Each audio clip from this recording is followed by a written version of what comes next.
Alright, hello everybody and welcome to another Eric Flight stream. Tonight we are going to fly a flight that I want to do in real life someday. I'm also going to fly the 152 tonight. I'm getting kind of tired of all the other planes here, so I haven't done the 152 in a while. I have the newest mod there, that J something or another mod, so we're going to try that out tonight as well. But we're going to fly from Plymouth to Montauk. And I will leave the return leg up in the air for now. But we're going to see if we can make it over there. We're going to go at 8,500.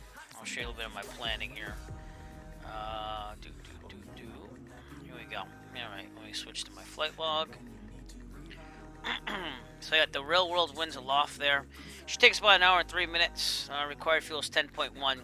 It's not real world time that we're leaving at. We're leaving at approximately 11 a.m. Eastern Standard Time, but we are going to use real weather for X weather force. So we'll load that in there now. There's going to be strong gusty winds tonight. So we'll see if X weather force actually shows that in the simulator. But it's supposed to be gusting up to 30. It says 28 here. And that's Newport. So should probably do it from Plymouth by the time it's done. But anyways, really quick, easy flight. Runway 24, Montauk is right traffic, gotta remember that. But just want to basically say I've been to Long Island, flying it, that is. Again, I've been doing a lot of real-world flights to Connecticut and getting a little further west. So last flight, I thought, it's probably time for New York or so. And we'll see what happens. So anyways, we'll get the real-world checklist up here. This is the one I use in real life. It's just the checkmate one. We'll pretend everything's good on the left side, and we're going to go right to start. So seat, track, back, lock. Avionics are off. And that we manually touch the switches here. There's no avionics master switch in this plane. Carb heat's off. It is. Beacon's going on. Mixture full rich. Throttle slight. We're going to prime. Usually do like 2 shots. In winter, sometimes we'll do 3. So we'll do 3 tonight. And got the brake set. Clear prop. Master on. Max to start. Here we go.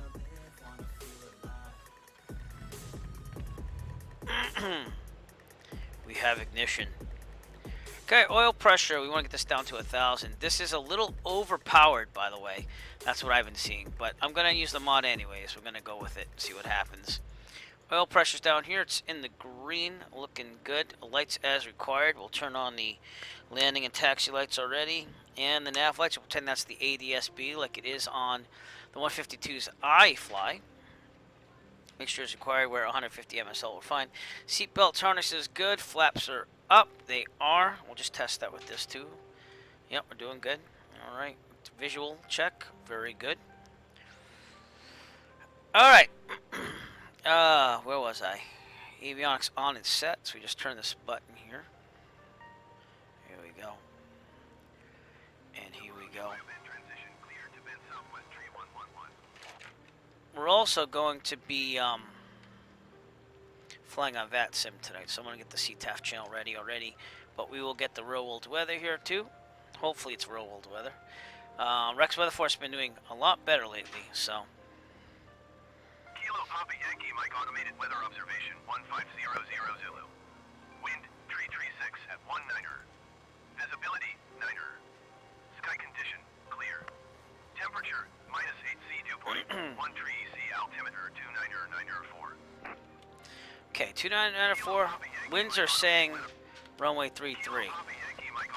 It's doing that thing there. We'll get stuck again. All right, good. Alright, I want to only listen to one, so let's not do both. There we go. Alright, monitoring there. I'm going to connect the VATSIM. My flight plan's already in here, but there are no controllers on there right now. Had to do that again. Good. They updated vPilots, that's why it made me do that. But I'm on the ground. No one is available on VATSIM tonight here. They're available all around the country, probably due to the high winds. But we're going to go for it anyways. And I'll pop up here pretty soon. Again, we're going from Plymouth to Montauk. There's moderate icing in the area. I got to watch everything tonight. But I'm just going for it. We're going to have some fun tonight. Oh, sorry, wrong button there. Alright. ANS good, altimeter good, radio test. We'll try it, but I doubt I'll get anything. Actually, I can do Montreal Center. Give me a second. 128.775. They might hear me. So let's see what happens. Montreal Center, November 489 Echo Foxtrot. Radio check, please.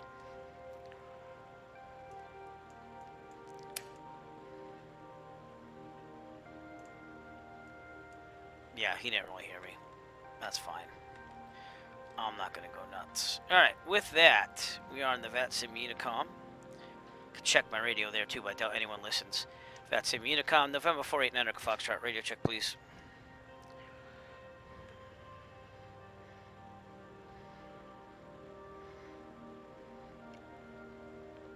Alright, with that then, we'll just pretend the radio works, and we'll probably test it out if any air traffic control comes online. Taxi lights already on, brakes will test on the way out, and we're going to runway 33, and we'll be doing a run up over there. So let's turn the parking brake off, which I never use because it's hydraulic and it could cause problems if there's a leak in the hydraulic line. Clear on the right, we'll take, actually more clear on the left, we'll take a swing to the left. This is not usually how we park at Plymouth either. So, going forward. Brakes work well, and here we go. I think I just killed the man on the left. Hey, he got in my way. You know what I'm saying? Alrighty then. I'm gonna cross 624 here. This is usually what we do.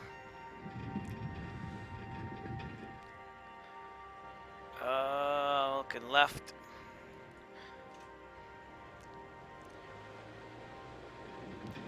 Good, looking right. Clear. Plymouth traffic, Cessna Echo Foxtrot, crossing runway 624 at Kilo, Plymouth. I was cutting it a little short there with the whole line, but you know, we do what we can, you know. Alright. A little overpowered on that engine, so I gotta watch it. Okay, take a left here. My rudders, I had to reprogram through the T-Flight Thrustmaster program there. So they kind of work now. And I'm going to turn off this window for now. So you can see what's going on.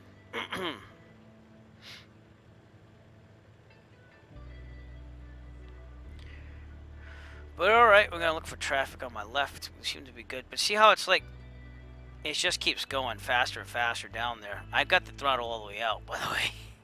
So I did contact the modder of this plane, and I was like, it's not a bad start, but it is overpowered, so.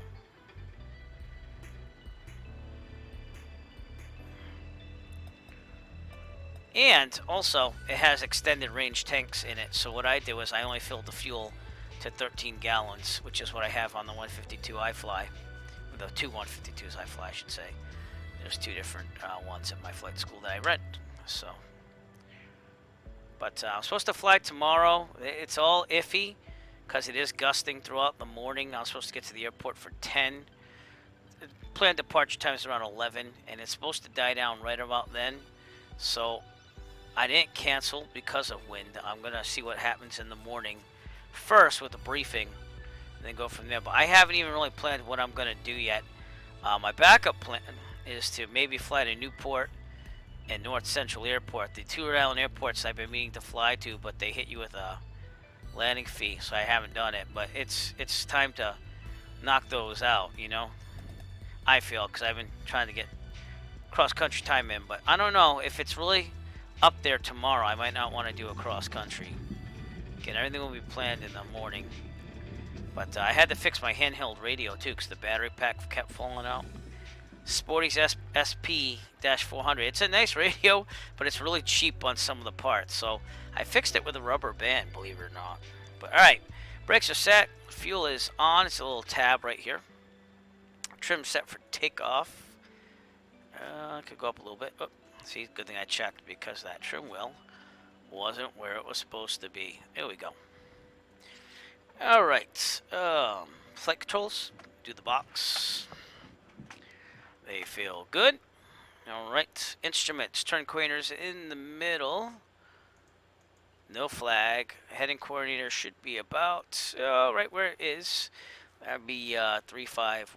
I'm sorry, 009er. Vertical speed looks good. Altimeter 150 looks good. Horizon looks good. Airspeed looks good. And I never have a clock that works in my plane, but I do have my Garmin D2 Pilot Watch tonight, my D2 Bravo. So I'll get that ready. All right, mixture of best power. We would check the perimeter, make sure it's locked. We'd yank on that, make sure it doesn't fall out, because that'd be a bad thing. All right, and now we're going to go to 1700 and test the right and left mags. Here we go. Right about there. Right mag. Good. Back to both. Left. Back to both. Carb heat's going on. That's supposed to fall. Very good. Vacuum is looking good. Amps and volts are charging slightly. That's pretty cool to see because that doesn't always happen. Oil pressure, oil temperature should be in the green, which they are. Okay, idling.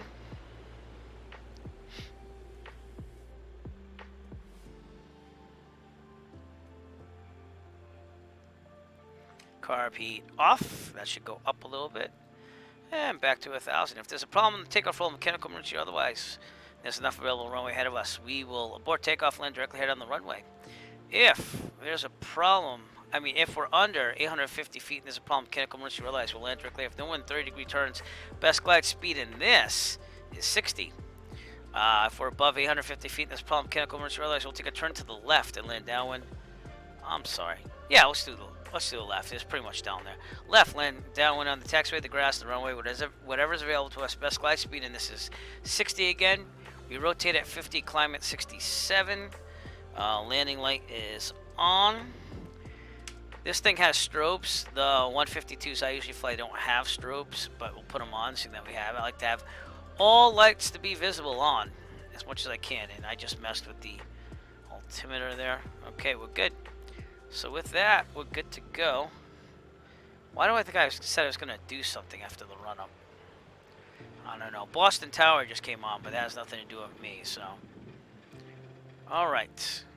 So the mod so far, just very overpowered. That's my first thing. It's like I have it pulled all the way out, and it should idle around 600-700. And the thing's only idling at like 900. So it's got some work to do. And I have the other C152X mod installed but not activated, so. Alright. Switch to my moving map here, make sure it's working. Seems to be working. Alright. No one on downwind, no one on base, no one on final, no one on crosswind. Let's call it on the VetSim Unicom. Plymouth traffic, Cessna Echo Foxtrot departing runway 33, departure to the southwest, Plymouth. And with that, we'll line up and get going here. Just to double check, no flaps, good. We usually take off with no flaps unless it's a short field. Excuse me.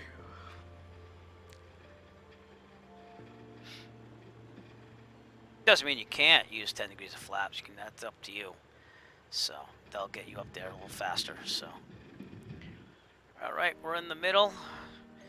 I've got my flight log with times on it. I just started the stopwatch. Here we go. We'll get to waypoints and stuff as we get going here. Let's just get up in the air first. 50, rotate. Climb at 67. See how fast I got to 50? That's what I'm saying. It's just a tad overpowered on the engine. Based on my thoughts from flying the 152 the most out of all my flying.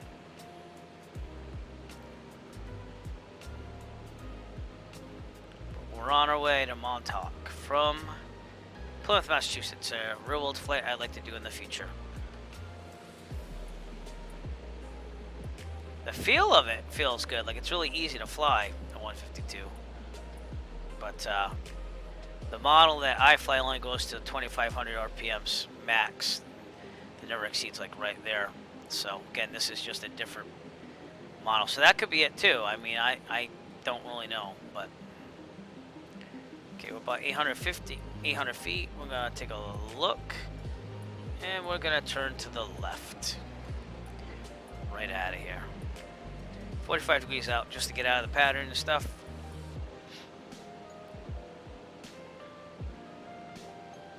Beautiful. And we're gonna climb to 8,500. Just to give you a little idea of what we're doing. We're gonna turn left on the course there. And this is my real world electronic flight bag.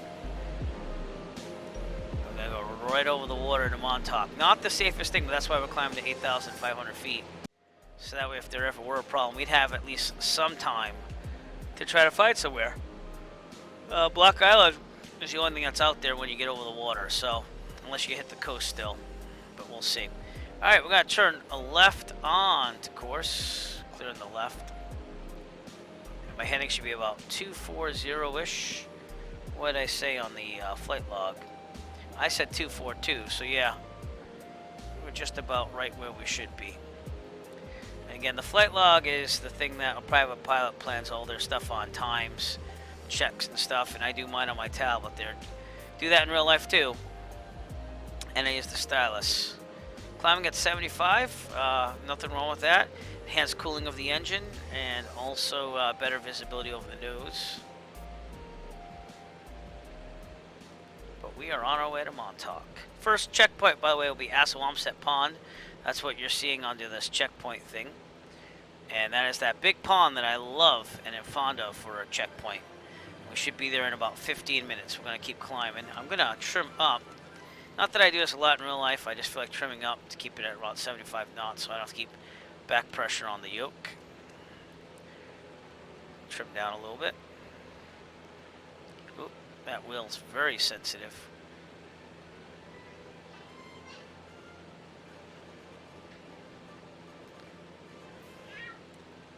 You could breathe on this wheel and it will take off on you. I'm talking about my trim wheel for the Cessna.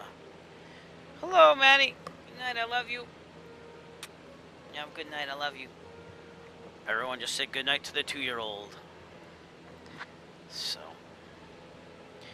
Alright, we'll move back to our EFB there. Probably going to turn it off for a while, but you get the idea. That's what I'm using for navigation. There's no GPS in the 152, and believe it or not, there are some 152s out there that have GPS. Those are the really tricked out ones. So, what was that glitch? I have no clue. I'll keep going with it, though.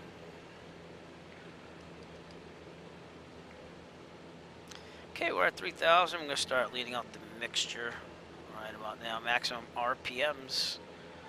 That's what we're looking for. And we'll keep climbing.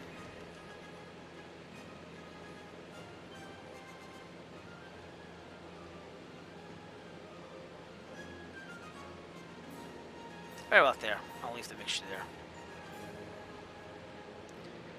Beautiful real world weather, but we are at the time that I usually would be taking off. And that'd be around 11 a.m. Eastern Standard Time. So, real world weather, not real world time. Okay. Assawamsett Pond will be off our right. It's that big, huge lake right here. So when I get about over here, that's when I'll check the time and see what we got. So.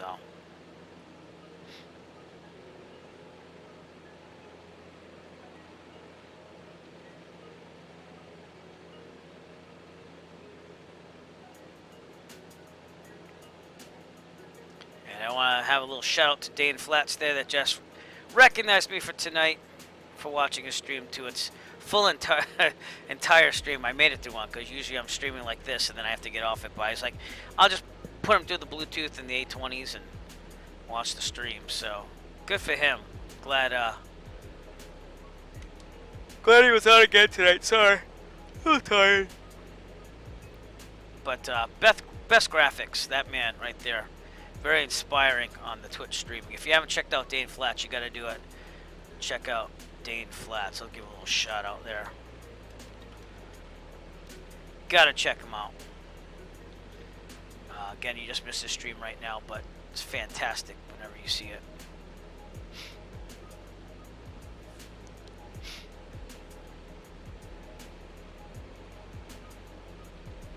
Okay, we're climbing through 4,300. And bearing should be about 242 according to the winds aloft that I calculated. But it seems like it's going to be, yeah, it's about 242. It's actually pretty accurate. And we're definitely going to be above New Bedford Regional, which has Class D up to 2,600. So we could fly right above it, no problemo at all.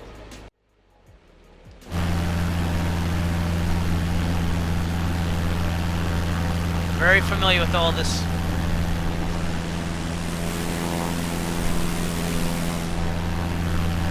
Getting that altitude to go over the Rhode Island Sound there. And that's the only time I was really ever concerned for my life while flying. And it wasn't a big concern. I got carb icing and the engine was sputtering, and put the carb heat on and it was fine. But that's why I always remember Rhode Island Sound for, hey, make sure you look for the briefing. Excuse me. And seeing that there's moderate icing tonight, I'm just going to say that the carb heat will be on standby. So.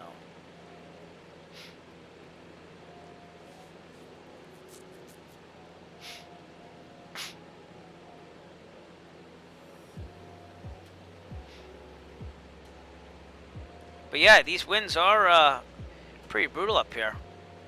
I mean, I think the plane would be kicked around a lot more than this on a more consistent basis, but that's just me. So. All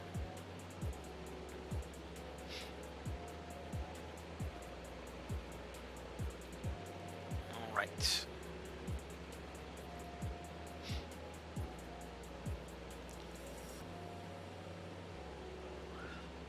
Again, flying everything manually. There's no autopilot in the 152. Boston Approach just came online. But again, not going to worry about flight following, because they're going to have no one to pass me off to anyway, so I'm just like, ah. And I don't have to, by the way. You don't need it if you don't really want it, so.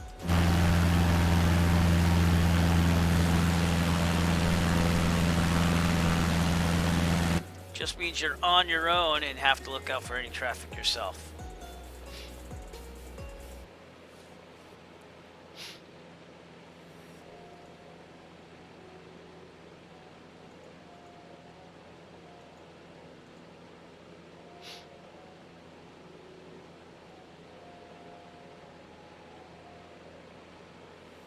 Alright, we are right there right now, 9 minutes. We'll call that Assawamsett Pond here. So I'm gonna go to my flight log here. We're gonna say 9 minutes actual, which means everything else gets adjusted. So 16,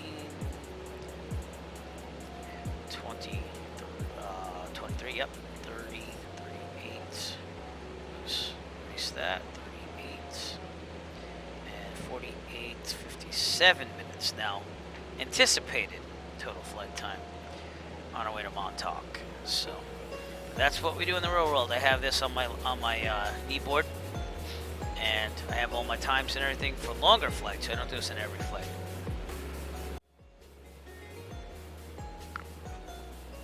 And that's what happens. That's what you do as a private pilot on a cross country. So even with the electronic flight bag, I like to have it. So, but all right, we're doing it. Dave Flats, thank you for the wonderful show again, my friend, tonight. And I think I just knocked off my stylus, so let me get that really fast. Get in the plane, I have a place to put the stylus, but when I'm flying at home, not so much. It just goes right on the table. All right. Still climbing here, full force to 8,500. And this is a very familiar scene. Westport, Massachusetts is over here, and we should be flying right above New Bedford.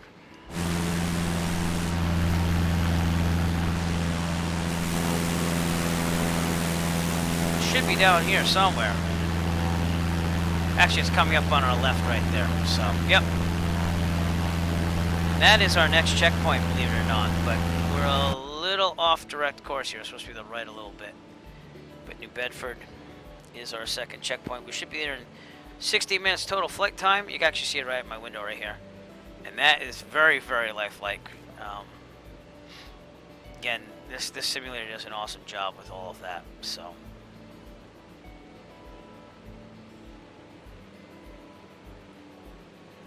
but yeah, a fantastic job on the sim. All right, we got some clouds we might have to worry about a little bit. So if we have to, we'll descend down to 6,500. But we'll see about climbing still. Keep it going. I have a little pitot heat icing going on here, so I just put the pitot heat on. Again, the plane that I usually fly, real life 152, doesn't have pitot heat, and the other one does. And yeah, the one I'm supposed to fly tomorrow is the one without it. So I never really had pitot icing problems, but that's what happens when the airspeed goes down, and it just takes a little while for it to heat up and clear that out. So now you see that I'm still at 80 knots there and climbing. What we could also do is get the weather forecast at New Bedford. 126.85, excuse me.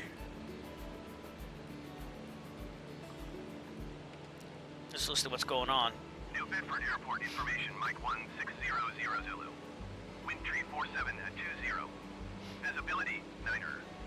Sky condition clear. Temperature -3. Dew point 13. Altimeter 29.907. Visual runway tree 2 in use. Landing and departing runway tree 2. VFR aircraft say direction of flight. I didn't hear the ceiling, so I was paying attention to the altimeter, so we'll give it one more time. Advise controller on initial contact you have, Mike. Okay. New Bedford Airport information, November 1600 Zulu. Wind tree 47 at 20. Visibility 9er.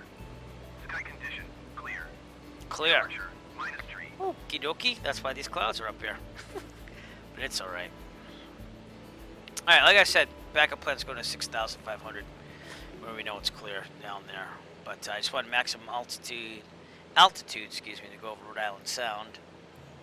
From past real world practice, it's good to have altitude over the ocean. But enjoy New Bedford Regional Airport. That is what my last video was on the Eric Flight YouTube channel. We actually landed there for some dinner. That was back in October. Still had to watch with COVID, and I had a mask on the whole time, and I ate at the outside patio. But then I went back to Plymouth for 3 nighttime landings. But I got a time of 14 minutes or so. So we're 2 minutes faster on that, which is fine. So again, I'll show you what we do here. Just gotta change this to 14, put a check mark to say, hey, that was it, and change all the other times. 28, 36, 55. So we're going a little faster than what we anticipated, but that way you kind of know what you're doing. Next checkpoint is Tiverton Tower. It's on the sectional. Take a look at it on there, my electronic flight bag. You can see it's right there, coming up ahead, right towards Newport State. It's that big tower right here outside Class Charlie Airspace in Providence. So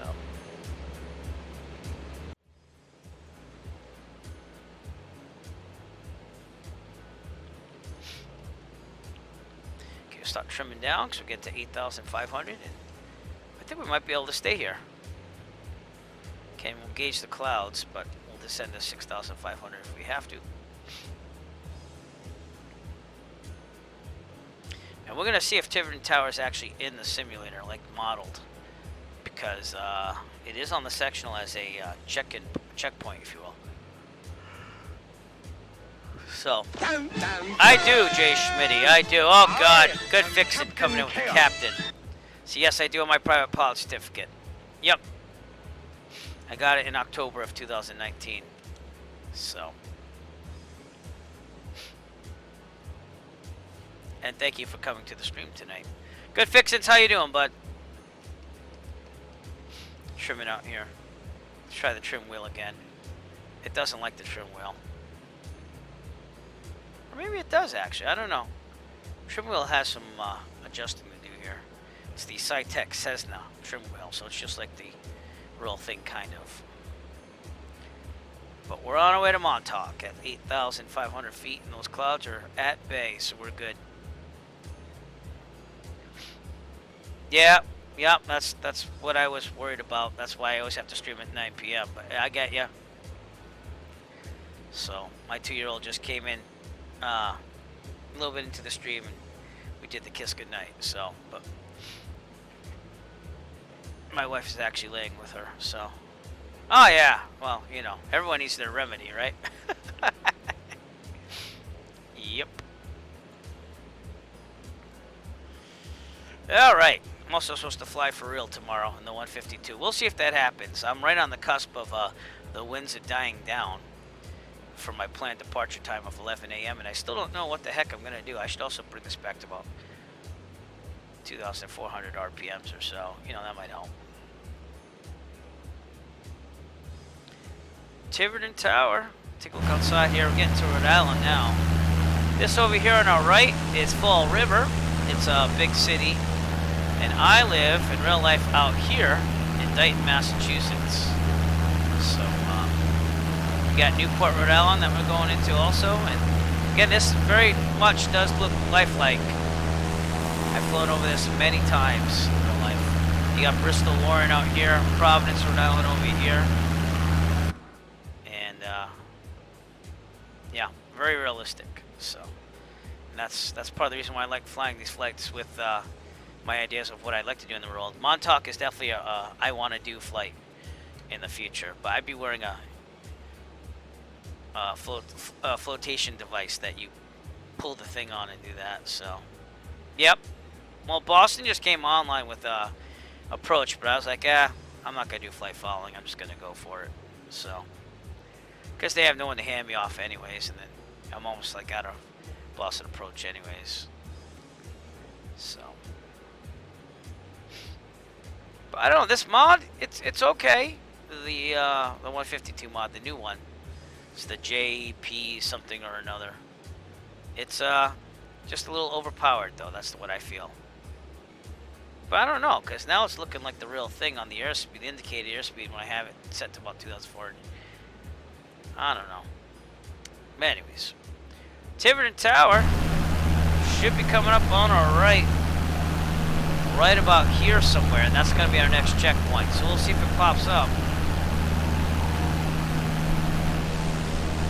Again, Fall River, Massachusetts. I actually used to live there. I got married. We had an apartment right over here near the water. Obviously, because we couldn't afford a house when we first got married. But we'll look for Tiverton Tower. See what happens there. My trim wheel, I'm surprised it's working pretty good now. It's usually so sensitive that I can't use it. But, yeah, good fixings. I don't know if you're going to still be around, but if you like to maybe fly the return leg back, it's only going to be like an hour from Montauk to Plymouth. So, feel free to. But, God, I love flying over here. This is called the Braga Bridge.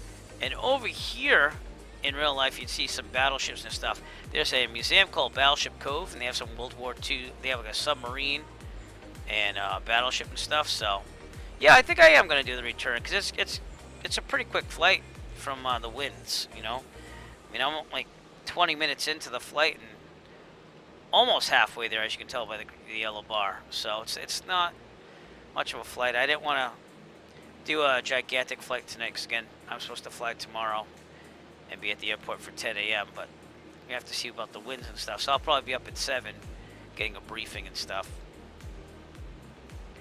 I haven't flown in a while and I miss it, but there's supposed to be like moderate icing again tomorrow and all this and that, so I didn't rule it out, I didn't cancel it, but we'll see what happens.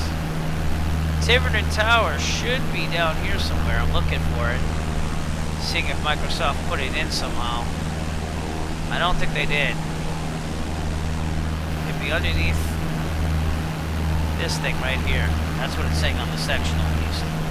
It's be like right down there. So what we're going to do is we're going to use the electronic flight bag for it. Unless it's down here, nope. But anyways, we're getting there. And we'll call that time about 21 minutes. So again, I'll go back to my flight log where I plan all my times. And now you're starting to see the times have fallen in line here. 21 minutes. Our next checkpoint will be the Newport Bridge in 7 more minutes, and total flight time of 28 minutes. And that is an awesome sight in real life too. So, one time I took some friends up. We went flying for like 3 hours.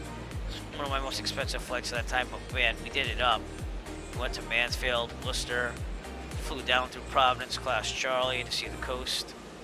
It's a good time.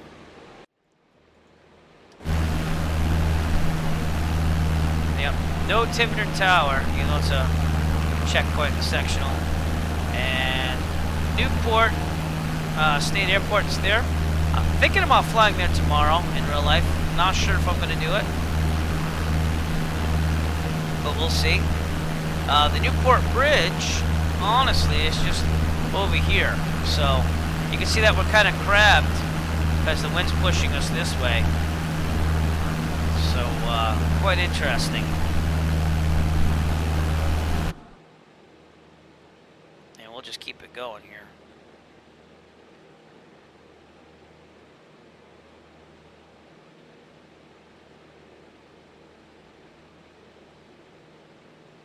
Yep, Dave Flatch is just saying thank you to me one more time for watching his stream tonight and donating a little bit of cash. It's the least I could do. I've watched a lot of his streams, and he was a big inspiration for some of the features here on the Eric Flight YouTube. So, but very appreciative. So.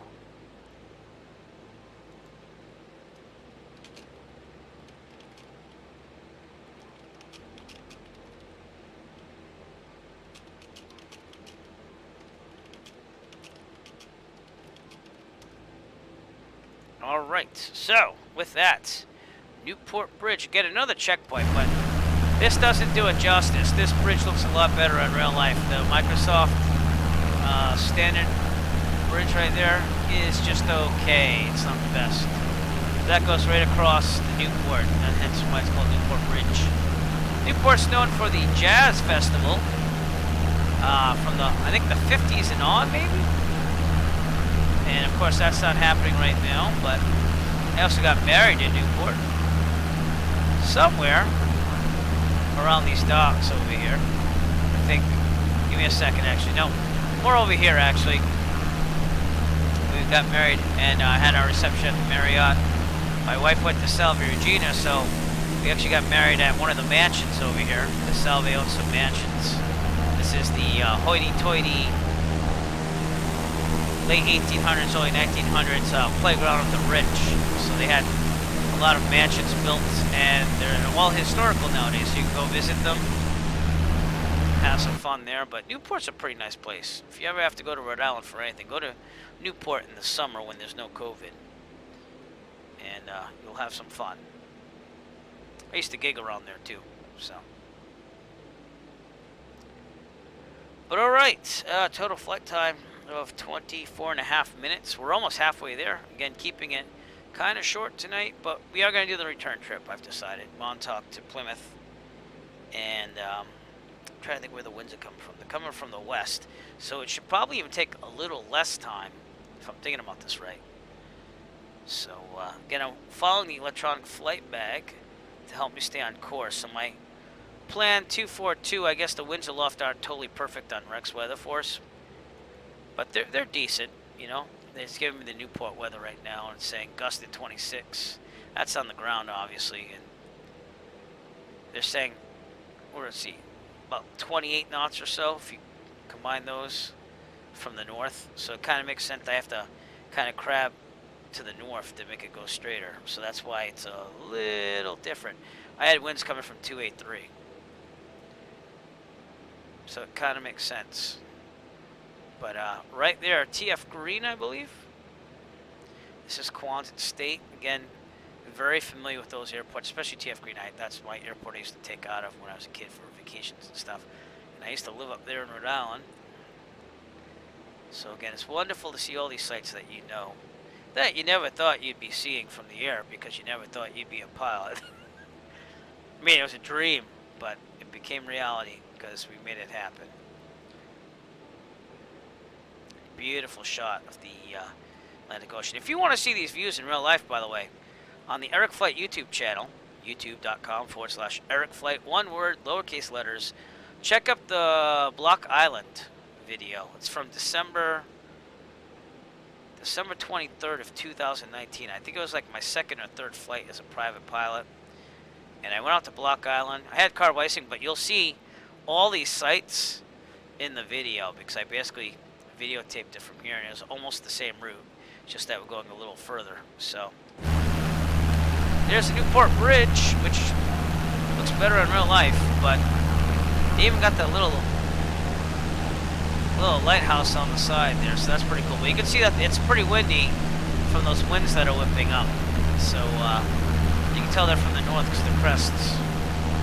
But anyways, that gives us about 27 minutes or so. So we'll go back to our flight log. And I said 28. You know what? We'll just say 28 because I'll be in the middle of it. It'll be fine. 1 minute off's not that bad. And our next checkpoint is Point Judith, which will be the point right here off of Narragansett, which is a very popular beachy area of Rhode Island. But again, you can see that that is a visual checkpoint for the sectional there. And you can't miss it. It's right on the coast. So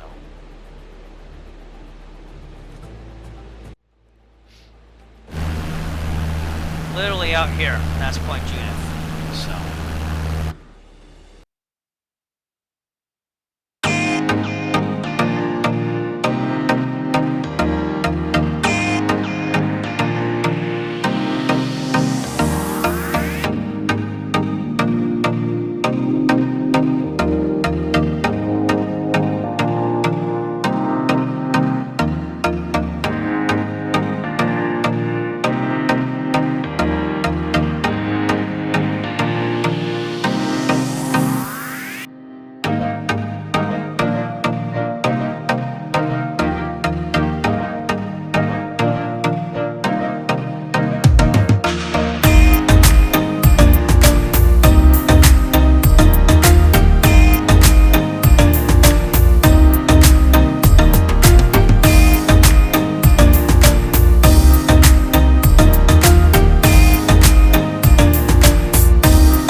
just like this, honestly, in a nice clear day. So, all right, something just beeped at me. What do we got here? What do we got? I don't know what I just got. Something just beeped. Was that Vat-tastic maybe? I have no clue. Oh, that was Dave Flat saying cool beats. That's what it was. He was out whispering. So. But he's a good man. Good man, Dane Flats. Okay, again. Narragansett. We got some beaches here all along the coast. Hence why Rhode Island is called the Ocean State for its beaches. Way long time ago, there actually used to be an amusement park up over, I want to say over here. It's called Rocky Point. It was very historical, and then everything closed down in like 1995. We haven't had anything since. That's just the way Rhode Island works. It's mostly about old people, I figure, you know. But I got out of there when there were no jobs left. I literally got laid off for the second time, and I was like, yeah, I'm getting married. I'm going to Massachusetts, where there were jobs. I was lucky enough to get one. And ever since then, it's been pretty good. So, never thought I'd move out of Rhode Island, but it was necessitated for job and money, and you know, I haven't regretted it. Let's put it that way, because Massachusetts, you know, kind of went to college in Boston, so I was used to it either way. Trimming it down. Point Judith again. Coming up off our left here. That'll be our checkpoint. Montauk way out in the distance. We should see Block Island come out of the woodwork too, which is where I went in that video that's on the Eric Flight YouTube channel. And that was a fun flight until I landed and the restaurant was closed and because there was no water, and they still charged me the $10 landing fee. That's Rhode Island for you too. So, yeah, very tax-heavy state. Which I wouldn't mind if they gave you stuff in return, but when, like, you know, you can't keep your job and they laid you off twice as a state employee, as a teacher, you know, it's kind of tough to keep paying out those things when they used to offer more. Let's put it that way. But anyways, I digress. Beautiful scenes of Rhode Island. Providence, the capital's over here.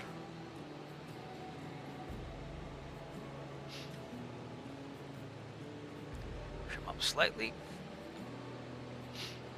Yeah, the plane fly is pretty good now. I still think it's overpowered somehow, like just the way it handles on the ground. But in the air, it's decent. I'd say that. So,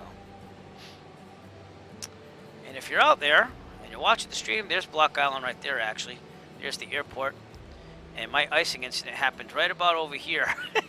So I was descending, my carb icing. And yeah, third flight ever as a private pilot. Boy, did I almost poop my pants that day. But that's all for you on the Eric Flight YouTube channel. Like I said, if you want to check it out, go ahead. But literally, you have to go over the Rhode Island Sound here to get to Block Island. So you're over water no matter what. But that day taught me two things. One, carb heat is your friend, even in places where you think it's not going to be icing. It was supposed to be further north. Be ready for it either way. And two, wear a flotation device, you dummy. Because if a plane goes down, you could save yourself. So I now own self-inflating life vest if I go over water. I haven't worn them since I went to Provincetown, Massachusetts, right over Cape Cod, Plymouth Harbor. Plymouth? Cape Cod. Well, whatever. I went right over the water straight from Plymouth to Provincetown. And it was a short flight, but it was over water, so I said, what the hell? Because there are great white sharks out here.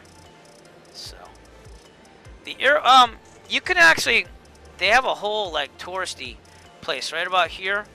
And it's actually a schoolmate of mine. He's pretty well off. His father opened up, like, a whole beach resort over here. And they have, like, little shops and stuff. It's kind of like, I don't want to say Coney Island. It's kind of like an upscale Coney Island where there's lots of touristy things to do over here. Most of this is wildlife refuge over there. And bike riding on the island's pretty good too. I didn't have my e-bike back then, but I'd like to land there someday, take the e-bike in the summer. Kind of like what I did for Martha's Vineyard. But the three islands around here to hit as a private pilot are Martha's Vineyard, which I've done, Block Island, which I did in the winter, so it didn't really, I just wanted to go to say I went. And then Nantucket, which is way out there in the distance, which I still want to go to, but haven't yet. So, but they're all about the summer. Like if you go here in the summer, they're parking aircraft on the grass usually, with non-COVID times because it's that crowded. So, and usually you have to call and see if there's even space once in a great while. But it's kind of like Long Island for Rhode Island because this is part of Rhode Island still. But you don't think about Rhode Island and Long Island being that close, but they're pretty close. It's not that far from what we're doing there. All right, Point Judith, I totally forgot. It was about 34 minutes total flight time here. Let's check the flight log. This is how you keep track of where you are. We're actually going a little faster. I'll call it 35. And now we should have a... no, come on. Yeah, I'm using the S Pen. That's right. Okay.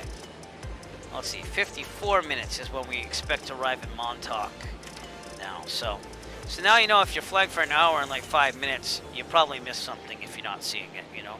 And that's why, again, we do the flight log, and it keeps my skills up for cross country. So, and we have to watch doing the stopwatch, well, the count up, if you will. So that way I have total flight time on there. But alright, probably should also get an altimeter setting here. Let's dial into Block Island 134.775. Kilo Bravo India Delta automated weather observation 1600 Zulu. Wind 346 at 49er. Visibility 90. At 49er. I think that's Rex Weather Force. Temperature -1C dew point. That's not the real 13 winds. the altimeter 3006. Alright, 3006. Kilo Bravo India Delta. Just double automated checking. weather observation 1600. Good thing we checked, because that changed a lot. Now we'll trim down slightly. Alright. We are about 13.5 minutes out, according to my electronic flight bag, so we're very close to Montauk. In fact, you can see it very hazily in the distance here. Block Island again off our left here. So, Nick, what's up, man? How's it going? This is a closed airport. Yeah. This used to be Charlestown Airport. They closed it. Then you have Westerly. And one of my favorite airports for my cross countries as a private pilot is Groton, Connecticut. So I had to do all my two of my solo cross countries. One was Worcester to Groton to Plymouth, and one was just out to Groton and back to Plymouth. So, but nice airport, nice people there. Mystic Air, the FBO is pretty nice. So I gotta say that the FBOs at the airports I had to do my cross country at, they didn't charge me anything. I was so like worried as a new pilot. So, oh, cool. So, Nick Resla going out for his instrument rating, telling me all about it, as that's something I want to pursue later on. What's the outside air temperature here? What do we got? Oh, we're about 5 degrees Fahrenheit. We're fine. I don't even have the heat on. You notice that? I didn't even put the heat on. That thing's got to go out. Here we go. It's not much heat, but it's welcome, you know? Probably be a popsicle by now.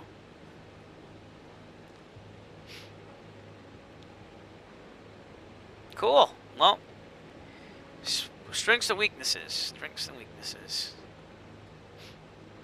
But when you land into Block Island for real, you see the cliffs on the side, and out here they have windmills. They don't really show that in the sim, but it's really nice flying into. And again, you can check out that video on the Eric Flight YouTube of me actually flying there in real life. So, but if there was an emergency right now, one, you have about 1.5 minutes for every 1,000 feet.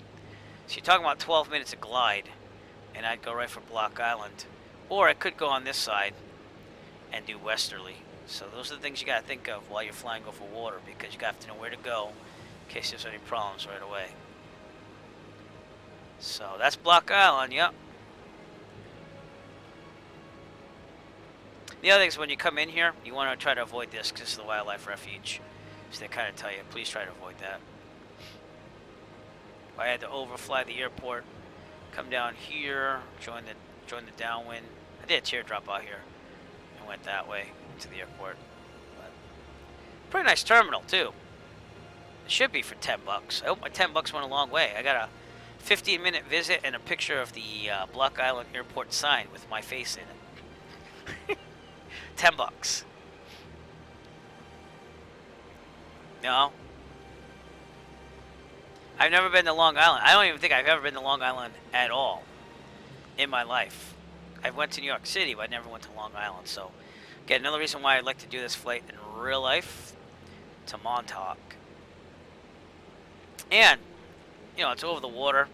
The safer option would probably be to go to Groton and then swing it straight across. But either way, you're crossing water. So, I'm probably going to do it direct at 8,500 in real life, just like I'm doing tonight, if I'm going to do it with a flotation device on, and it should be fine. We just over prepare for anything. But again, we'll be landing at Montauk in about 10 minutes or so, and yeah, it'd be cool. Heck, you could hit up Block Island and then go to Montauk and then go back. It's a little hop over, you know. But we're gonna plan our descent pretty soon. In fact, we'll probably do that now. So let's go on cruising descent 2,100. And we'll check out the descent here. We want to be about 500 feet per minute. So I'm trimming up just slightly. Yeah. Like I said, the e-bike is I'd love to use that a lot more. The COVID thing's kind of killing the ideas on that.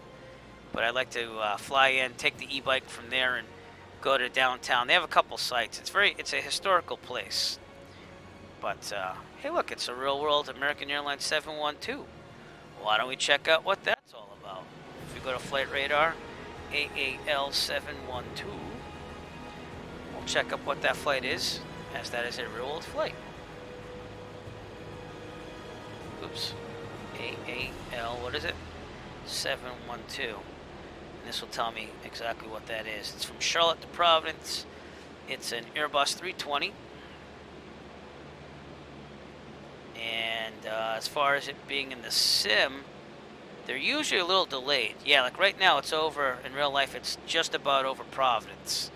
So it's a little delayed in the sim on real world traffic. But it's kind of cool to check things out like that, especially on longer flights. So, all right, trim down a little bit more.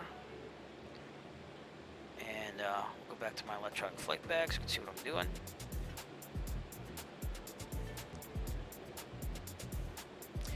We also have to get some weather. Now, as far as weather, there's no weather station at Montauk, so I can use Block Island again, which I probably will do. Kilo Bravo India Delta automated weather observation 1600 Zulu. Wind 346 at 49er. 346. Sky condition clear. Temperature Probably runway 6, which is a left pattern. But just in case, let's check one more weather station, which is what you were saying, East Hampton, I think it was. Kilo Hotel Tango Oscar 118.07. We'll see what they're saying.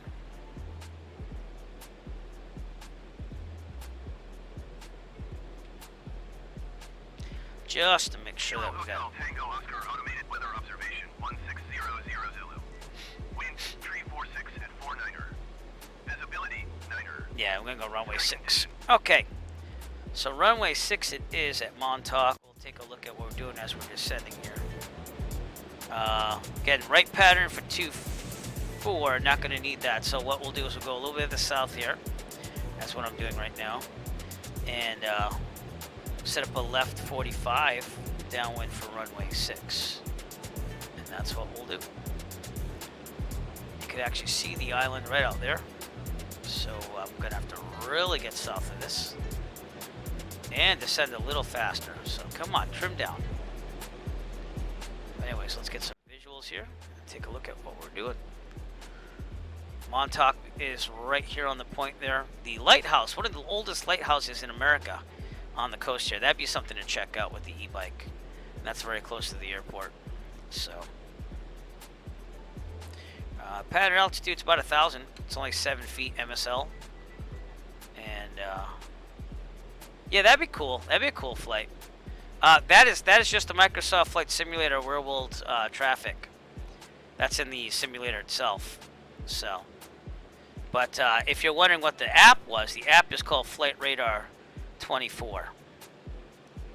So,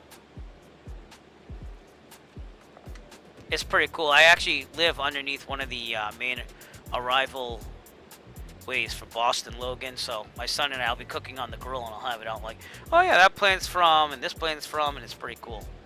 So, but we're gonna have to descend a little quicker, enriching the mixture just a little bit. And I wish we were going a little faster on the descent here. Come on, let's go. But regardless, I'm going very south of the airport to set up that 45. Parallel to it. We'll come back in.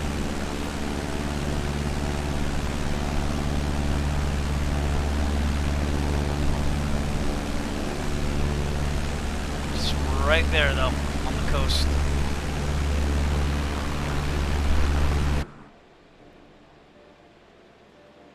But again, I like doing these simulator flights of places I'd like to fly in the future, so I get an idea of what it looks like and what it's all about. So. We did have some pitot icing, which I had to put the pitot heat on for. Other than that, we've been doing pretty good, especially with the real world weather and moderate icing air mat.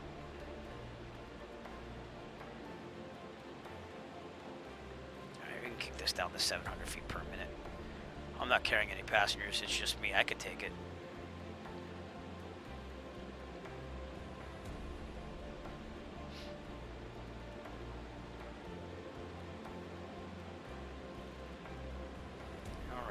Real life, yeah, the mod's okay for flying. Just the taxiing and on the ground, I don't like it so far. Still trying to give it a chance. So, okay. Swing a little towards the airport.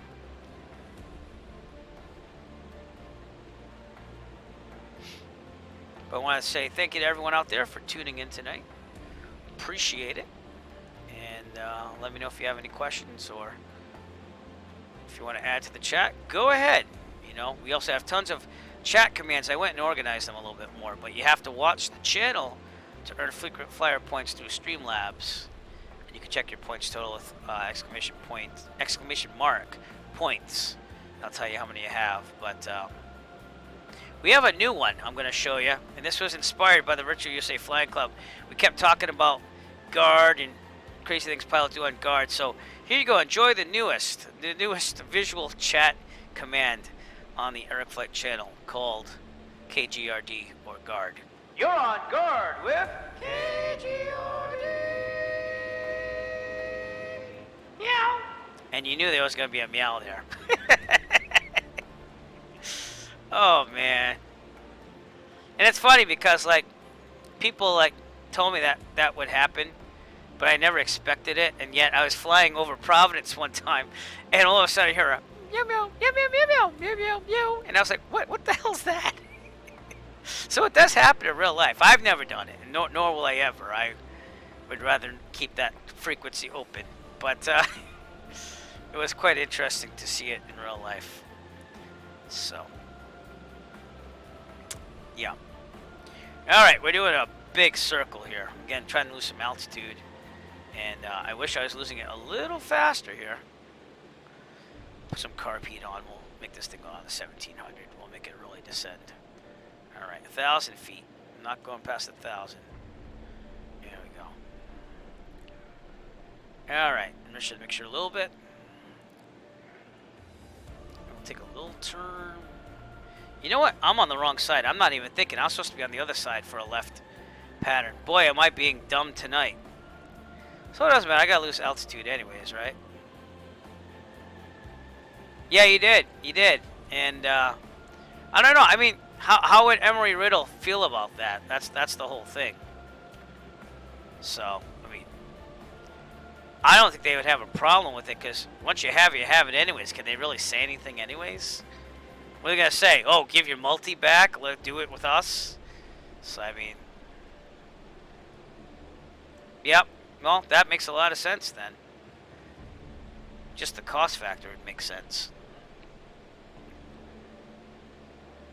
Alright, well that was a great tour of the sound here in Long Island from a distance. Now we're really going to go on the left pattern. 45. Boy. Just got caught up on that. But let's see if we can see that lighthouse. I don't think they'll have it, but... Or maybe they will. Well, they have some type of structure where the lighthouse is.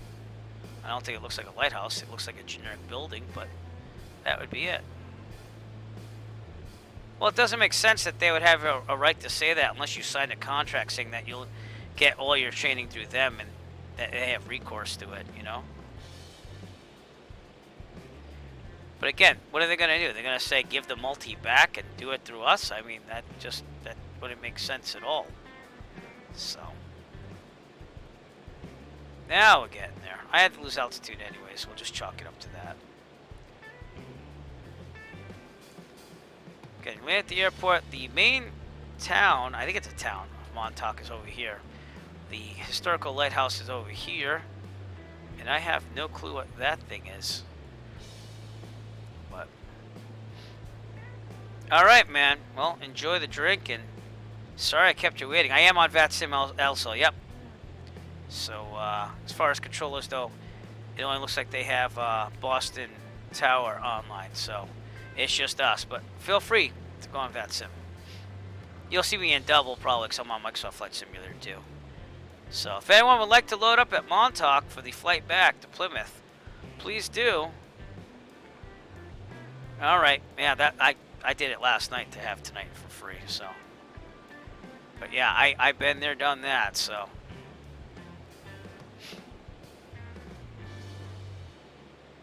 No, and I don't think they could have an issue with it, even if they wanted to. Again, the only way they could get you is if you signed a contract saying you'd pay them something.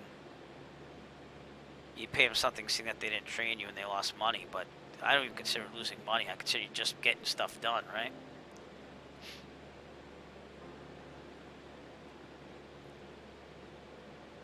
Hey! Nice for you. How's it going? Thank you for coming out tonight to the stream. Oh, cool. All right. Awesome. Well, we'll wait for you. Give me an update on where you are, and we'll wait for you on Montauk there for a little bit. But it's gonna take me a little while to get to the left because I was a dummy and I was going for the right for some reason. So it's all good.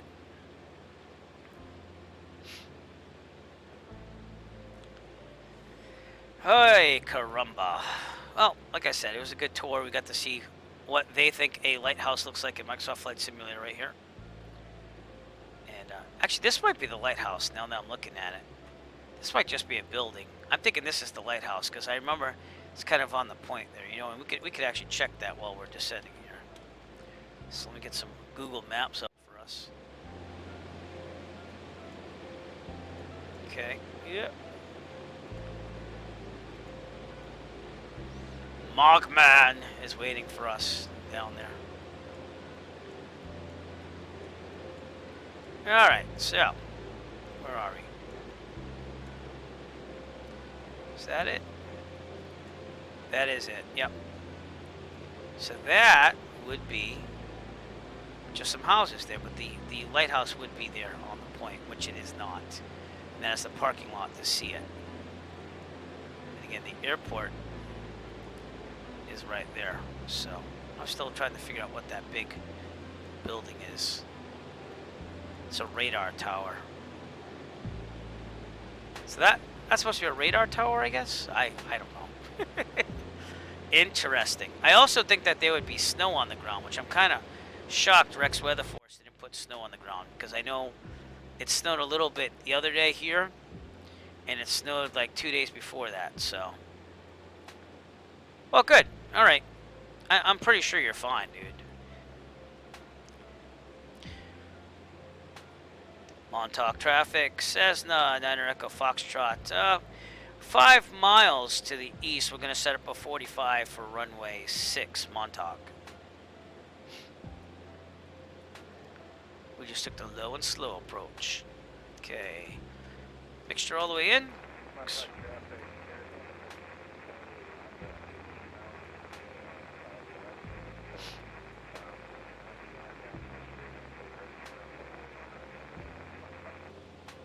Oh, I can barely hear you, so you must be a little further away from me. We'll keep calling out on the CTAF. Descend faster. Must descend faster. Alrighty then. My check ride, the cross country I had to plan out was to iSlip, but I don't think I'd want to go to iSlip anytime soon. It just seems like it's very traffic heavy, and there's a lot more destinations I could go to other than that. So, but East Hampton must have been pretty nice, huh? It's kind of right on the cusp there, but still not like terrible, right?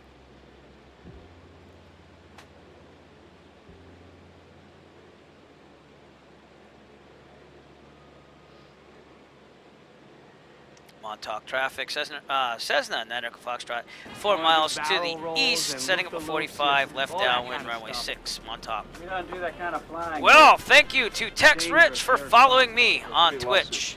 It's great to have you aboard. Heck flat. And thank you for following. Appreciate it. Well, hey, if you have to go around, you go around, you know. So I've done that at Taunton several times, and that's like the place I'd probably go to if I owned a plane. But it's supposed to be gusty on the simulator tonight too. It's supposed to be up to like 28, 29 knot gusts, which is why tomorrow flying, I don't know if it's going to happen or not. It's supposed to die down right as I get to the airport for real, so we'll see. But all right, looking for traffic, looking for traffic, looking for traffic, and I need to descend down to 1,000 feet here, so. It's not bad piloting, it's learning. That's the way I take it, at least. Bad piloting is when you crash, and then you have to learn from that if you still survive. That's bad piloting. There's the runway right there.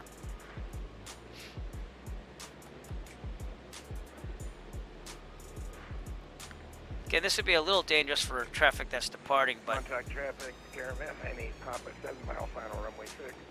there you go. Someone's out 7 mile final for runway 6 out there, so I have to be careful of that when I get in the pattern. But we'll keep an eye out, and that's why you call out on the radio to make sure that you hear what's going on out there, you know? Okay, we're gonna head out to sea a little bit more, and then we're gonna turn a tight 45 in there. So 45 being the optimal way of seeing any traffic in the pattern. But we're pretty clear out here, so we're good there. And I'm having fun flying this 152. I haven't done this in a while. Kind of missed it. I've flown the 152 in real life more than I've done on the sim the past couple months. So, but the winds are hauling. You can see that the waves are pretty high there. We're getting the pattern altitude here, so I'm gonna trim it up just a little bit.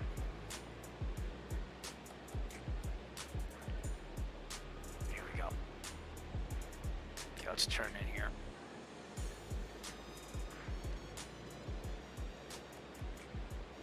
See what I'm saying? It's like up to 102 knots. Like that wouldn't happen with 2200 RPMs. And I'm descending at 500? No way. So this, it is a little overpowered in certain ways, this mod. But, Montauk traffic, Cessna Echo Foxtrot, 2 miles out on the 45 for runway 6, Montauk. And I gotta look out. That might be him. That might be a landing light right there. So that is nice to see. That's why we leave landing lights on when you're under 10,000 feet. Go back up to 2,300-ish, seeing that we're at 1,000 feet. And we're going to turn for downwind. See where we're at here. I'm a little close, a little too close. So I'm going to ring it out here. About halfway up the wing struts. You can see I'm very close. But we're still okay. Montauk traffic, Cessna, 9 Echo Foxtrot, left downwind, runway 6, Montauk. Montauk traffic, Caravan 98, Papa 3 mile final runway 6. Car Pete, Montauk. 17. I'm going to be number 2 then. So,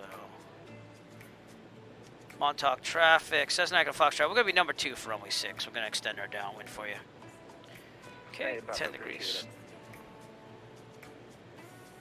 Trimming up a little bit, and we'll kick it up to about 2,000 RPMs. We're gonna wait for him to pass my wingtip, but that is him right there. So thank you for using the landing light, because that's a nice, easy way of finding aircraft during the day.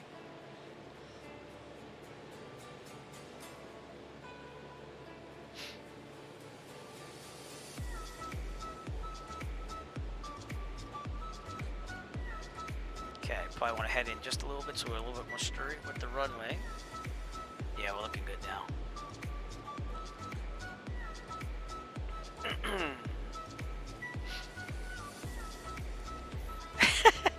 Oh, the 25 knot gust, you could probably head. It's going to be tough, you know. I went with my instructor at 29 knot gust one time because he wanted to show me how difficult it could be. I just lost that plane there, so, and still looking. Still looking.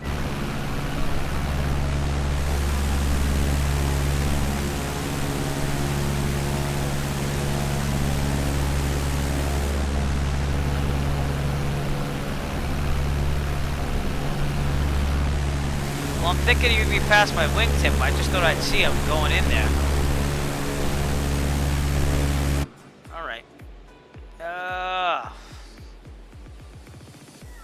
We'll turn base, because I don't want to be too extended, and I'm pretty sure he's behind me. So, it's working pretty good here on the speeds. Well, actually, no, because I'm at 2100 and it says 75 knots. But there is a wind, but it should be kind of behind me right now, so I don't know. Alright, back to 17 again. I still have carpet on. Okay, we'll immediately turn for final, and extending that downwind was good because then we'll have more time to get everything going here. Back to 15, and I should have put another 10 degrees of flaps, but we're really far out, so that's okay. Okay. So there's the runway. Montauk traffic, says the Medical Foxtrot. We're about 4 miles out on final for runway 6, Montauk. 20 degrees of flaps. And we'll just regulate our speed here. So. Yeah, but again, that was an experience. You got to experience it, and you survived. So you live and learn, you know. I haven't done as many things, but I'm very cautious. And not saying you're not cautious. I'm just saying that you experience some things that I wouldn't get into Montauk traffic, unless it was a Caravan big 98 problem. pop is clear, runway 6, Montauk. All right, he did land. All right, that's what I figured. Okay. But, you know, live and learn. I mean, as long as you learn to survive. See, I just hear my wife going on in my head. If anything were ever to happen, I can hear her just saying, I told you you shouldn't have. So we've all made mistakes, you know.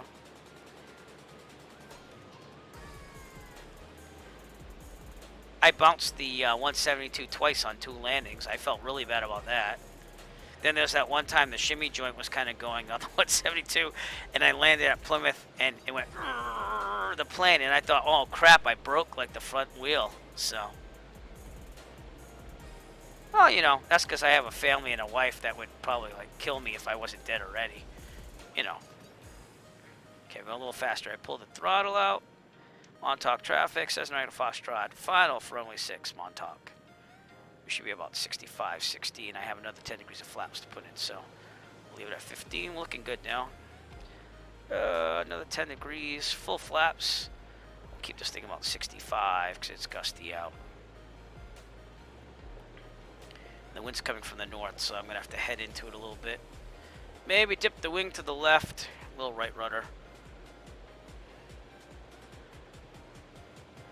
I find it much easier in real life what I'm doing right now. Oh, hey, all right. Thank you, Rex Weatherforce, for kicking those gusts in finally. You are alive. There's pros and cons to everything, my friend. Pros and cons to everything. Okay. I have the wing a little bit to the left, and my rudder on the right there. Oh, good. We got the cross. All right. Beautiful. And on that left one. Ailerons to the right. Don't you do that. Don't you do that. Ailerons to the left, I mean. Sorry, that might have been the reason why. But we are going to pull off here. And I'm looking for a taxiway, but I think it's at the end of the runway. So we're just going to go all the way end. So. But my wife was very much against me flying. She calls it the midlife crisis. And still won't allow herself nor my kids to fly with me. So, you know. This was way before her, though, because, again, I was simming at 18 and wanted to do it, so. Why? Why do you feel bad? That's just the way you got to do it. I mean, that's the way to get it down there. I'm shocked that those gusts actually happened here today. Because typically the weather engine usually sucks, but I gotta give it to Rex tonight. They actually had some gust on landing there. Okay, we'll clear the runway. Montauk traffic, says Atlantic Foxtrot, clear of runway 6, Montauk. Flaps up, trim set for takeoff. Very good, and carb heat off. And that's usually what we have in the checklist, so just to double check. Again, you look at your checklist like so. And you'd go to after landing, flaps up, carb heat off, strobes off. I like to get these. Oh, strobes can go off actually. I'm used to having strobes on the 152 because I don't have them on mine that I rent. But I leave everything else on when I taxi to be visible. You saw that landing light. That's how important it is to put it on during the day. So, I mean, I had to keep working on that even after I got my private pilot certificate, is the crosswind landings. I mean, I was okay, but I wasn't like used to heavier winds, which is why I increased my crosswind component to 10 I could probably do about 10 knots. My teacher signed me off on 7 when I was doing the lessons. Don't pay attention to the pappy in the middle of the taxiway. We're fine. My throttle's out, believe it or not, and we're still going this fast on the taxi, so it's all good. But welcome to Montauk, everybody. And now we will probably be returning back to Plymouth once I meet up with some dear people over here. So get that plan ready to go here. Load, reverse. Love that about Avera. Make it active, and it's just going to set it up to go back to Plymouth. Let me just make sure it's pointing to Plymouth. It is. That easy to load your plan in reverse.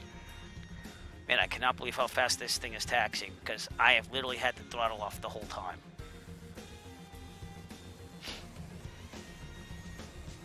Yeah, well, you know, you take it in sections. Like I said, I think I'm good up to about a 10. So.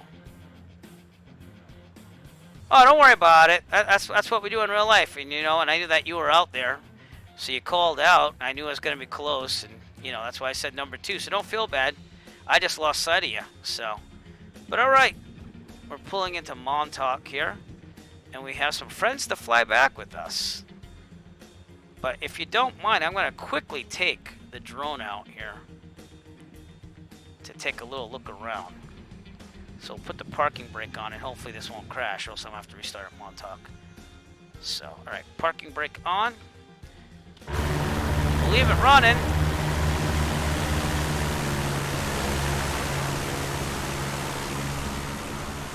And that's it. That's what the airport looks like right there on the coast. Very beachy area. We're all down there.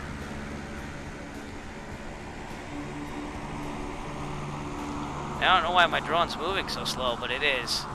But anyways, if this is the airport, the lighthouse is out there, and the main town is over here. So I would have to take the e-bike from here down this road, go check out the lighthouse, head downtown for some historic sites, maybe a little lunch in non-COVID times, and then go back.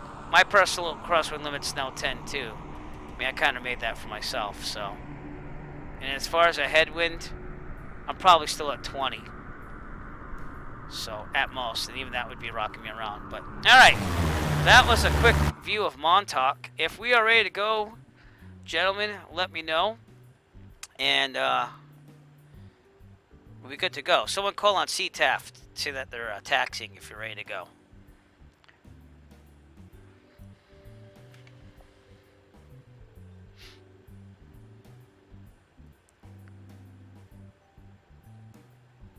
Okay, I guess I will.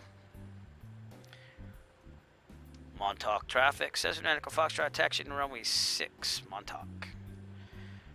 Parking brake off. And we're heading back to Plymouth from Montauk. Okay, little quick turn here. Montauk traffic says 114 Whiskey Papa. Following traffic, runway 6 for departure. Alright, now we'll go to the right.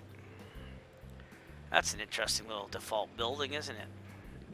What the heck is that? Is that graffiti or stickers? It looks like a packy store, a liquor store, if you will.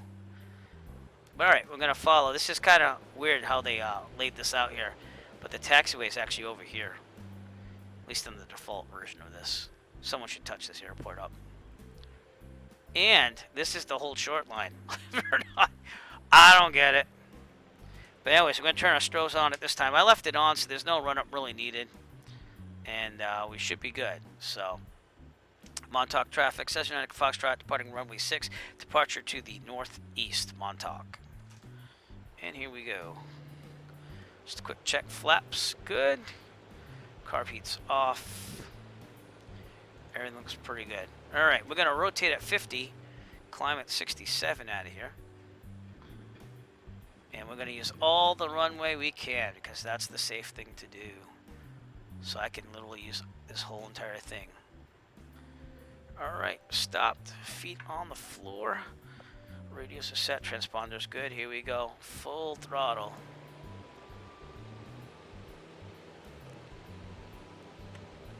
Honestly, I only have like 60-something hours pilot and command time.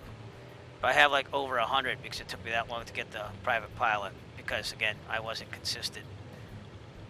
Left aileron. Oh, that gust is terrible. Wow, did you see that? That's when I gained a little extra speed rather than rotate at 50. But man, that was harsh. Look at that ball. You gotta kick to the left a lot. That's the head into that wind there. Watch that crosswind, because man, that will kick your butt. I'm kind of glad that it's actually like really kicking itself up tonight, because Rex Weather Force it usually isn't. And 60 degrees, believe it or not, is our intended course on the way home, and we're going to climb to 7,500. So that way we're at a good altitude above the water. But right now it's all about climbing, so I got to pull back here a little bit more. Now, yeah, most of my time's in the 152, so I figure I'm estimating I probably have around 30 in the 172, and the rest of it's the 152. So probably about a little over 100 in the 152. So again, I had a wife and family and kids, and had to find a way to pay for everything, and it took me like 3 years to get the private because of that. But I didn't fly twice a week. If you're ever gonna do it, you fly twice a week. You're pretty golden. If you're like me, you know, I had a surgery in the middle of it all and this and that, but I kept it going. It was just not consistent. So, all right, keep climbing.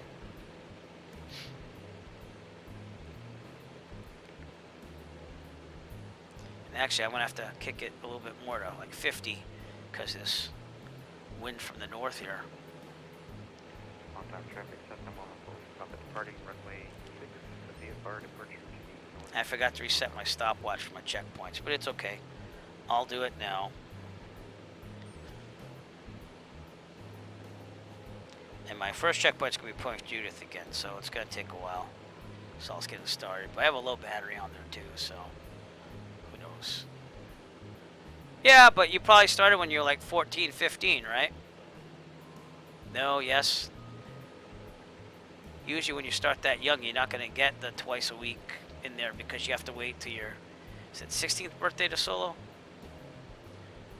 So now I was also taking lessons from someone that I worked with at the high school I teach at, so I know he wasn't rooking me. It was just consistency and getting the flare, the landing flare down. That was the biggest thing for me. So yeah, that's why it takes a while. I've had a lot of students ask me about it, and I'm like, well, go and have fun a couple times, but you're not gonna be able to solo 16. So that's just the way it is, you know. And like I said, optimally, I believe that you should be doing, if you're serious about getting it done in the shortest time possible, at least twice a week. Which doesn't really happen in New England a lot because of the weather and everything, but that's why you book twice a week. So, like right now I have every week booked on flights unless there's a family thing. And I'm always, I had to cancel like the last 2 or 3 of them because of weather, and one was a family commitment, so. But all right, total flight time, according to the electronic flight bag, should be about 46 minutes from here. So again, short little quick hops tonight, because again, I am supposed to fly tomorrow, so. Yep, and that will make you totally consistent. So that way you can do that flow, the flow she told you to do, and not so much just look at that checklist every single time. Myself, flying like once every week, 2 weeks, 3 weeks, I always have to follow everything to the T. So, get up to 3,000. We'll be leaving off the mixture pretty soon. That's awesome. That is awesome, dude. That's going to be a nice plane. Okay, we'll lean out to right about there. 3,000 feet of climbing. Again, we got some friends out there in the distance. Block Island to our right.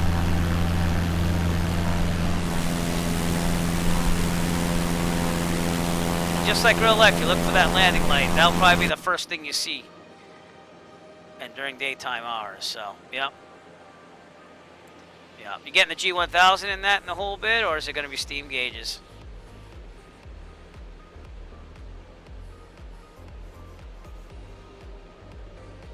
So I'm almost up to $4,000 to saved up for a plane, thanks to Bitcoin. Should have gotten in on GameStop, huh? Oh. But I'm looking at a 172p And if for some weird reason I could get a 172R steam gauge at like a decent price when I save up enough, I might even go for that. But probably 172P. So awesome. Montauk traffic, Cessna 111, departing area north, last call. Yeah. Montauk. The 172N is nice too, but I like having the extra 100 pounds of useful load. So I try to take my friends only up in the 172P if there's 3 of us. So 4 of us won't fit unless we take fuel out. So,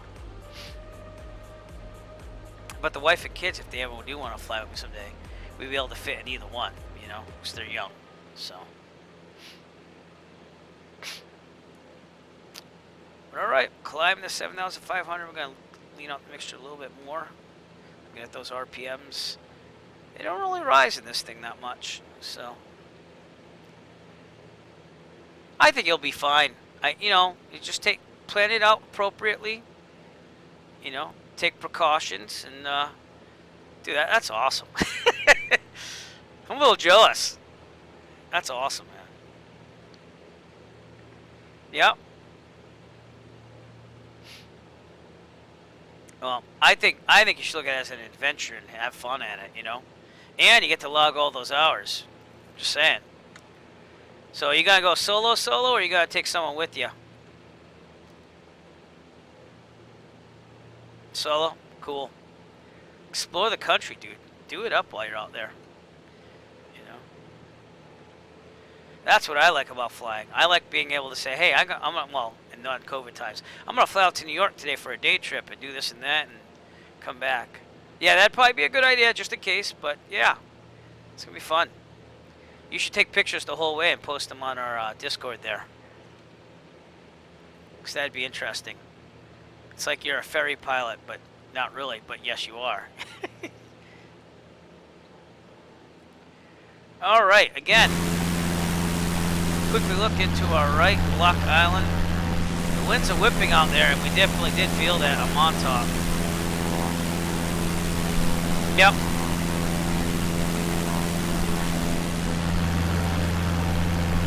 I mean, it can't hurt, you know, to take someone with you.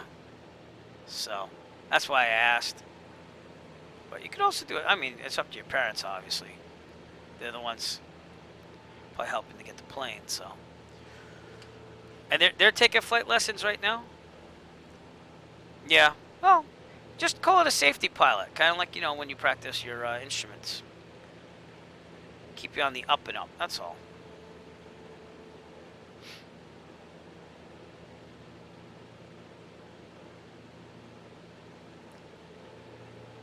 But that's gotta be cool. Take pictures of the factory too. Intrigued about that.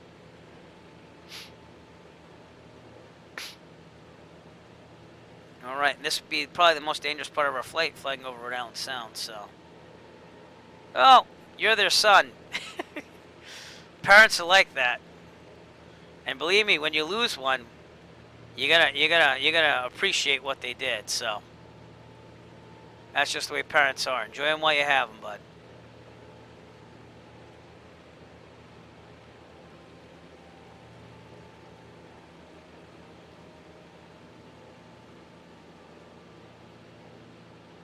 But yeah, Block Island's really cool. I'm gonna go back there someday. Maybe this summer. So, if I get the vaccination, I'm still gonna wear a mask and everything, but go back there this summer and maybe do some things. I mean, I kind of did that with Martha's Vineyard because it was dying down just a little bit. But again, precautions were taken. Alright, if we look at our flight log, on the way back, I just got loaded up too. So let me do that.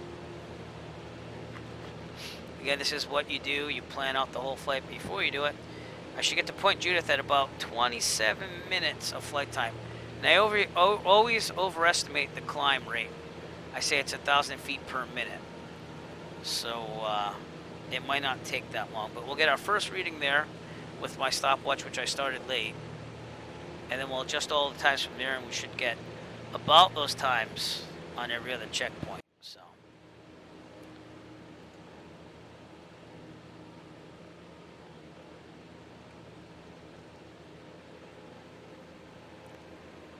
Yeah, it's an insurance policy right now.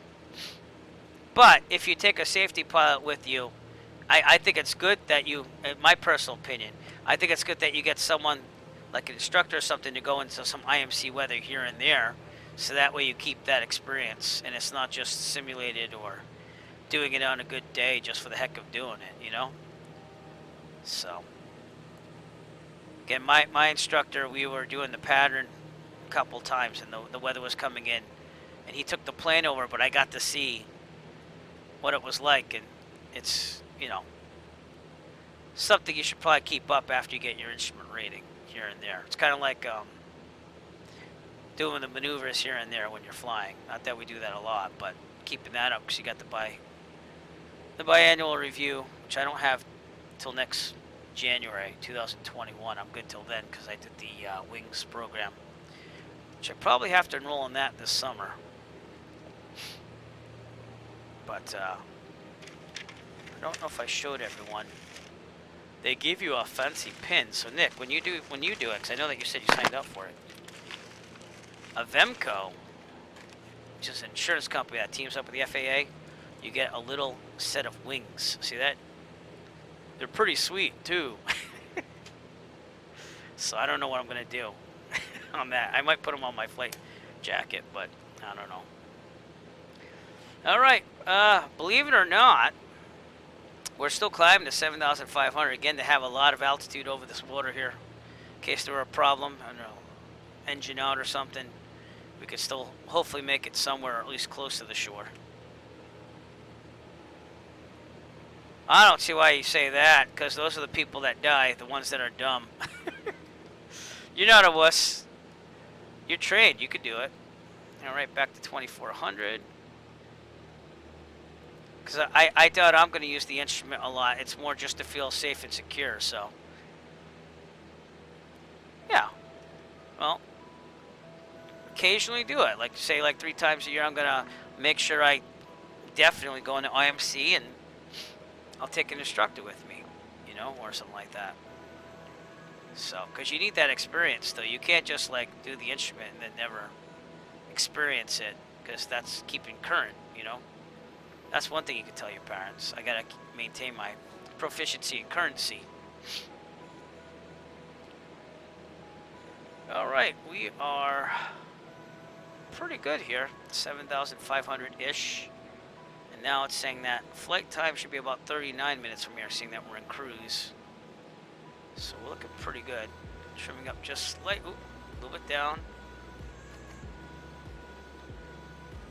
There we go. Those winds are indeed strong from the north here. So, but don't worry about what other people think, dude, because that's when people get in trouble. You know? You're not out there to prove it to anybody. You're out there to prove it to yourself, you know? It's like if someone dared you to skim the water in real life. You don't want to do that because it's dumb. And you know it's very dangerous, but there are people who get themselves in trouble because they go, "Yeah, I'll do it," and they go out there and like they catch a wheel in the water or something, they flip the plane over, potentially drown, you know. Charlestown, the closed airport out there again. Groton, I want to say it's out there actually. There it is. Out there on the other side, right here. And then over here would be Westerly, right here. So you can see that right there. So, very, very lifelike down here on the imagery. So, well, awesome. But don't go by, please don't go by what other people tell you to do.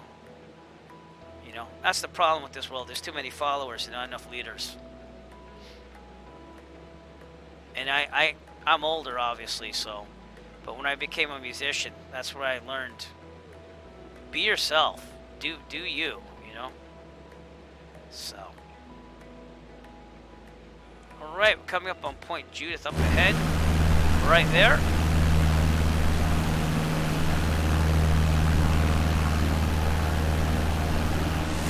Block Island in the distance, and Montauk way back there.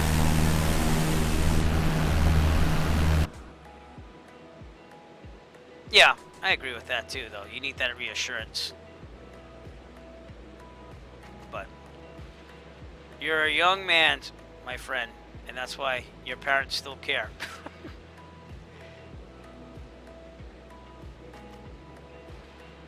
Still a man, but young.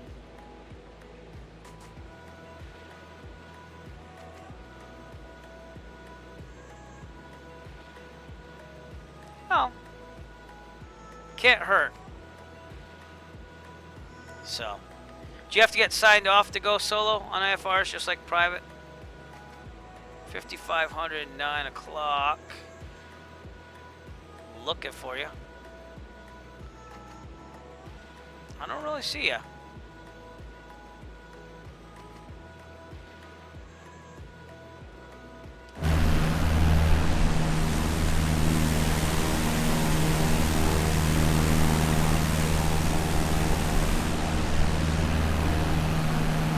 And you're on VAT Sim, right?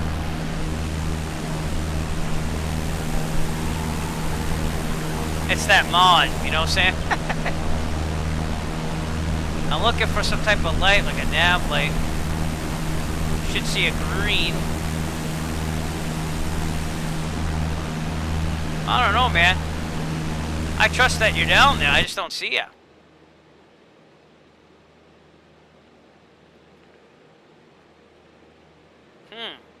Well, keep me updated on where you are, because... Do you see me? I'm 2,000 feet above you.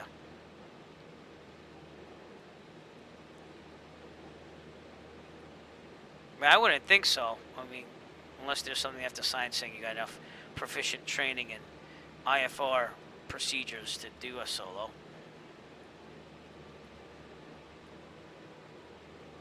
Oh, okay. Yeah, I have Rex Weather Force on there. You have the Microsoft Flight Simulator weather? Because that makes sense. It was a little cloudier earlier today, so it's a little delayed. Sometimes a lot delayed. But you can see the wind. So you can see it in the waves. Those crests. So, yeah. But I've actually been happy with Rex Weather Force lately. I don't know what it is. And I usually used to poo-poo on its parade, but it's been better lately. Those gusts at Montauk, good job. I actually felt like I was fighting some gusts for one that went down for some weird reason. And it took like a couple of minutes to come back. So if you're still here, thank you for staying here. If you're not, sorry. I didn't get to control that. Could be the high winds here. I don't know. Maybe they did something. But we're still flying. We just got done with Point Judith. And now we're going to the Newport Bridge out here. That's my second checkpoint. Yeah, sorry my internet went down. It was like weird. Now I'm trying to get everything reconnected here, like my tablet. But the good news is it's real world practice in case your tablet were just to crap the bed and you got to do navigation. Like I know I'm heading to the Newport Bridge and that's all good. But let's see if this is working again. It looks like it is. So just an update on where we are. Let me just reconnect the GPS here, which goes to the internet, to my computer and tablet. Yeah, I must have to restart that plug-in. Gave me a second on that one, too. Okay, you'll see the screen flash for a second. Oh, that was my first time on my Discovery flight, if you saw that in the background. Alright, I think we're up and running now. Didn't miss a beat. Oh, cool, so you're ahead of me. I did reconnect the VAT Sim, too, so we should be okay. And I'm not going to do flight following, but Boston Approach is on. In case you want to contact me.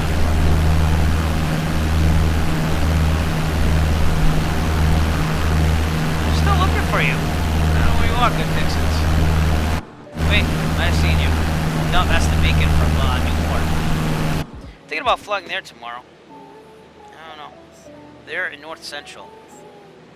Alright, let me get back to the main stream here. Okay, thank you for holding tight there. It wasn't my fault. Internet kind of went down. It was really weird. We have pretty good connection out here. It's usually not that spotty. So, but again, Rhode Island on our left there, south of the airport. You mean south of Newport Airport?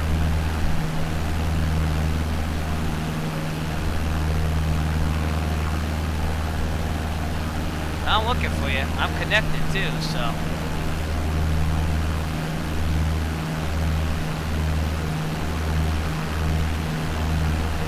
I mean, I know it's hard to see people in real life, but Usually you see some type of light, you know?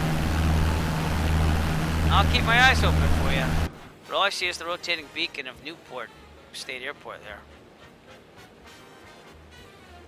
But there's this guy, I met him at one of those wing conferences before COVID started.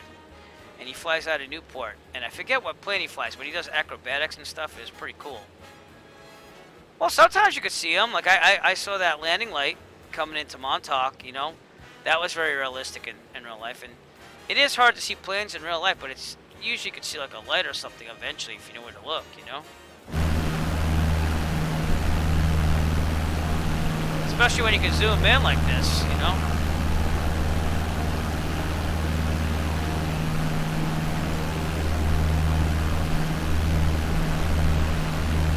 Thought I saw a light over here. Of course, I could just be seeing things, you know. I don't know. I'll keep it posted. So, all right, coming up on the Newport Bridge here. I got about 25 minutes total flight time. Let's look at my flight log here. I said 27. So yeah, we have about 27. Definitely be 27. So yeah, we'll call that good. 27 minutes it is. Let's do a big check mark there. Bam. Don't make fun of my check marks. Tiverton Tower again. We just did the same checkpoints in reverse. 6 minutes. Total of 33 minutes. And again, that's not in the simulator, but it is on the electronic flight bag with the sectional. So we'll just make an estimation on that. Quonset out there. And Providence should be up there.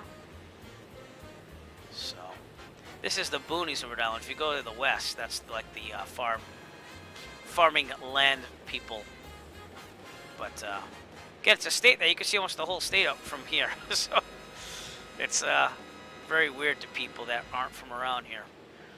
Smallest state in the Union.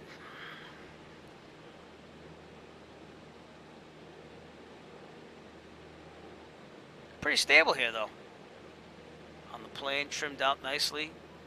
Calm. Very well, they say calm, but it's actually really windy out. You can see that from, again, the waves. That's brutal waves there from the wind. Real life weather, not real life time. So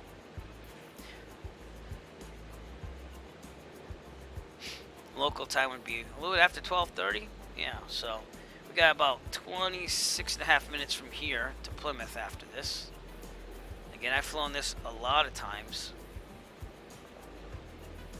Excuse me. And I can tell you that this is very lifelike compared to real life.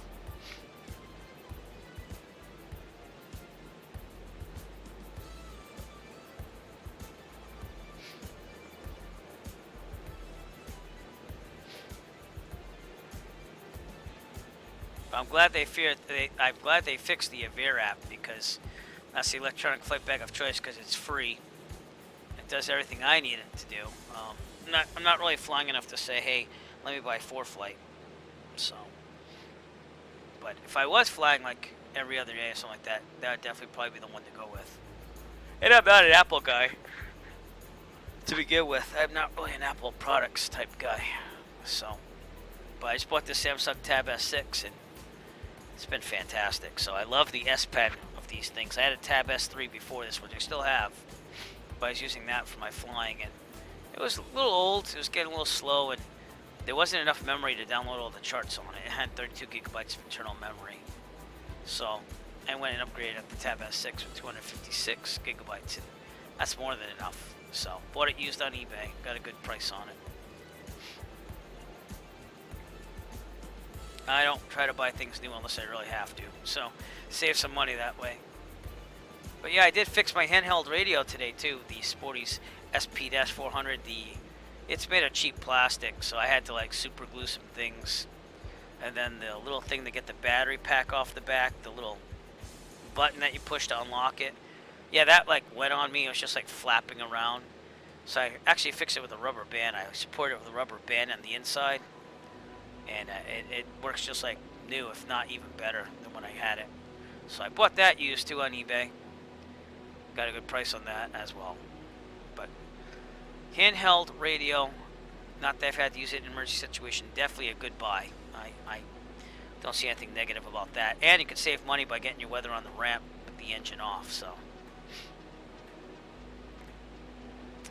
Hog Island, I believe this is called. I'm so sorry with the eyes. Ugh. Comes from teaching kids all day. And this is Narragansett Bay here. Providence, Rhode Island, the capital over there, and that is TF Green Airport out there. Gonna land there someday. Heck, maybe I'll even do that tomorrow. I'll get charged at $35 for landing fees or something like that. Nah, I won't do that. But I do want to land there someday, because it'd be kind of cool to land at the airport that you used to take off for on trips to, like, Florida and stuff like that back in the day. So, oh, man. Alright, still coming up on Tiverton Tower. Let's give you a little view here. So going to be off our left. And as far as satellite imagery, that was Montauk that we landed at earlier. We are approximately, I'd say almost south of Fall River. That's Hog Island there. So we're like right over here probably, and heading, we're going to see Fall River off our left as we make our way back to Plymouth. So also New Bedford, we'll have that as a checkpoint too. That's why I practice my tower airport there. It's Class Delta. So, and they're very nice there. So they actually have Bridgewater State University's flying program out of there. So, which is one of the 2 or 3 local colleges to go to for aviation up here in Massachusetts. It's not a bad program at all.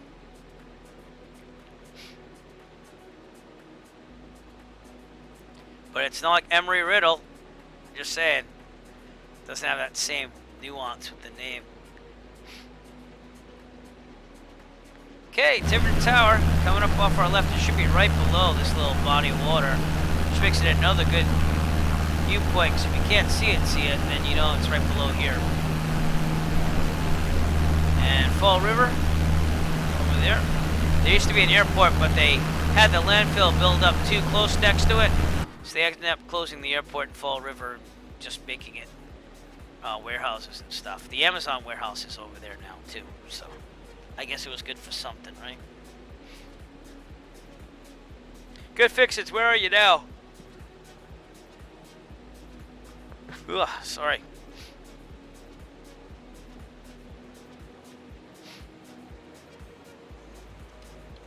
Zinga to Good Fix-Its. You're on guard with Meow. That was for you, Good Fixins. Alright, you know the Braga Bridge? Yeah. I'm gonna bike across that bridge. Oh, there you go. There you go, I heard it. Don't tell me I'm not hearing things. I heard it. Let's not start that on VATSIM. They're gonna start like outlawing that big time if that gets around. Did you read what Micro had to say about that? About the guard channel and what he heard on there? Some guy was reading like the Constitution or something. Wow. Oh, really? Okay. Yeah, but see, he's the actual controller, so he can get away with it, you know?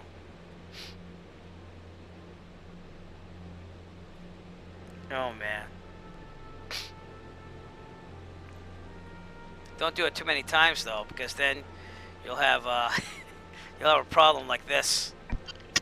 There you go. It'll just take down the whole system.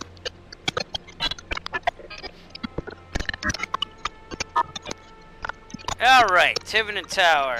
Got about 33 minutes. Let's look at our flight log. Let's let that kind of do its thing on the little screen now. And 33 minutes indeed.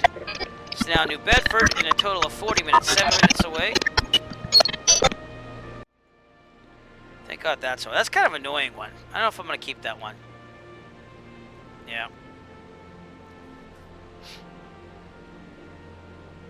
I know the Sia is there all the time with him too, but... Alright, New Bedford in the distance there. So you want to head a little bit more to the right. I think we're correcting for that wind, honestly. Fall River, drive through there a lot. It's not the best city to be in, but oh, cool. Yeah, why not? You know. Yep.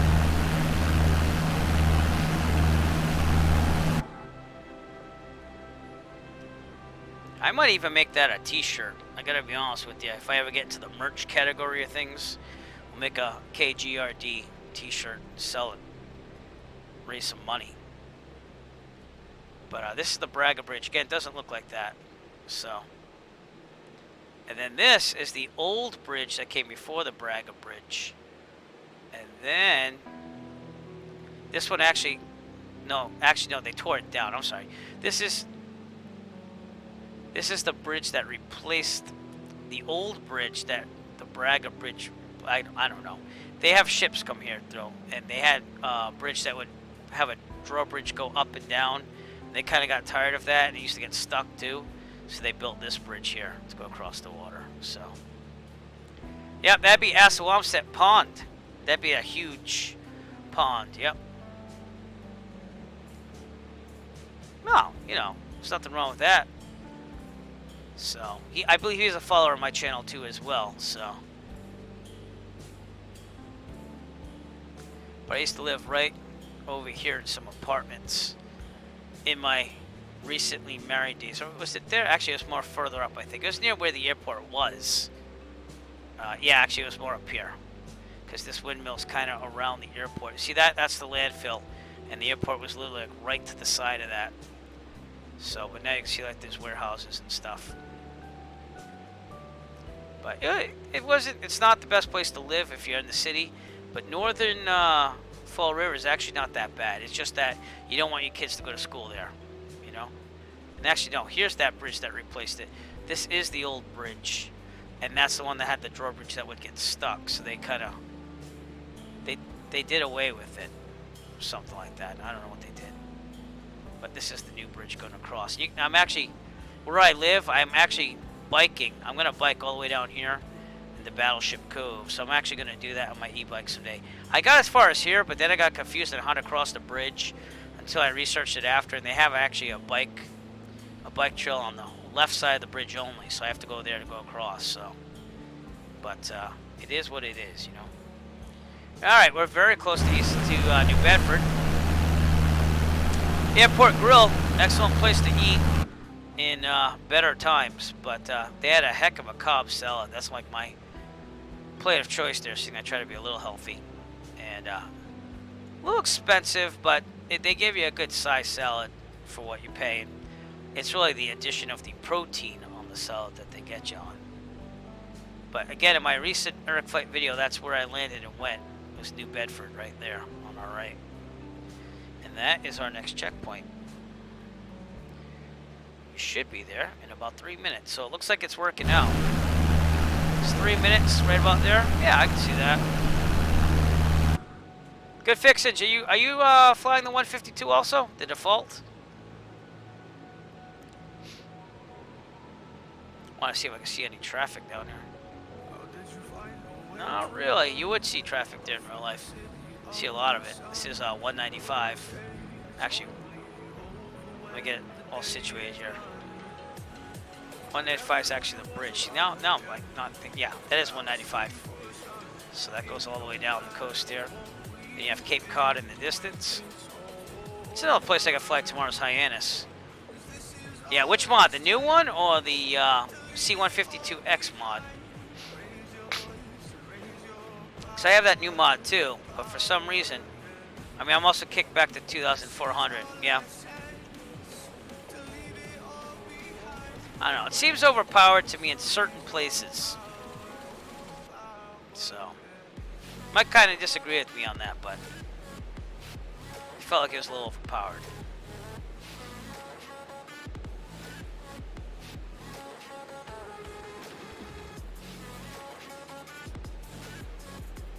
Again, yeah, Westport over here. There's some good camping out here. My son and I think it's over here. No, actually, it's over here. We camped out over here on the beach, which is really hard to get, but we did that. It was a pretty nice time. But he was really young, and we only stayed for like 2 nights. 2 nights? Maybe 1 night. So we took it easy because it's the first time really camping out somewhere else other than our house. And he liked it, but it rains like cats and dogs. So we'll have to do that again non-COVID times because COVID ruins everything. But alright, so let's get a updated altimeter here. 126.85.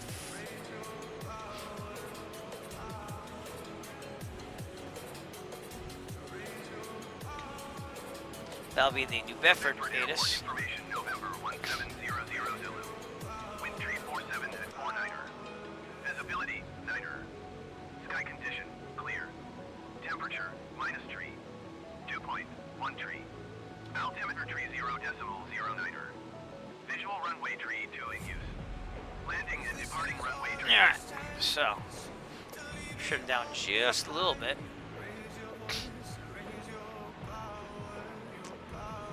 But yeah, it's really nice to fly around here, to be honest with you. You got the city of New Bedford.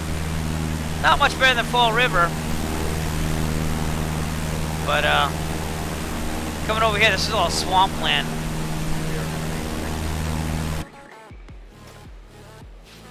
You going for 3-3? I think I heard you.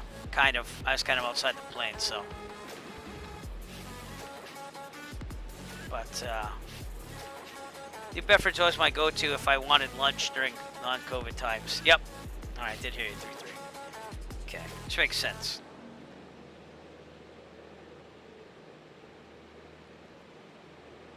All right. Now in real life, because I want to build my hours, I always do the 45 left down, went to 3-3, but we might just go with a left base, knowing that it's probably going to be 3-3. And unlike real life, this is the busiest general aviation airport in Massachusetts right here. Papa is going to make the base for runway 33. Yeah, so we'll probably just do that too.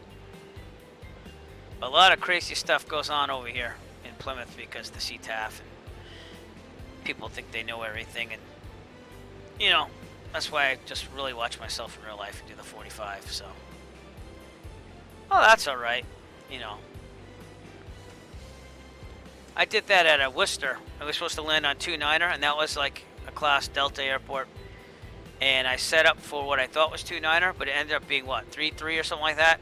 I actually had to do a go around. I had my 2 friends in the plane, and they're like, "Oh my god," because they don't get that, like, you know, you go around if it's not good. So they're like, "Oh," and I was like, "Yeah, I'm going around." I landed up at the wrong runway. They were all like looking at me skeptically. You know, it was all good. So, all right, New Bedford. Probably about 41 minutes or so. I said 40, so not bad. Okay, Assawamsett Pond, that big pond you talked about, the 3 ponds there. I'm gonna be there in 6 minutes or so. So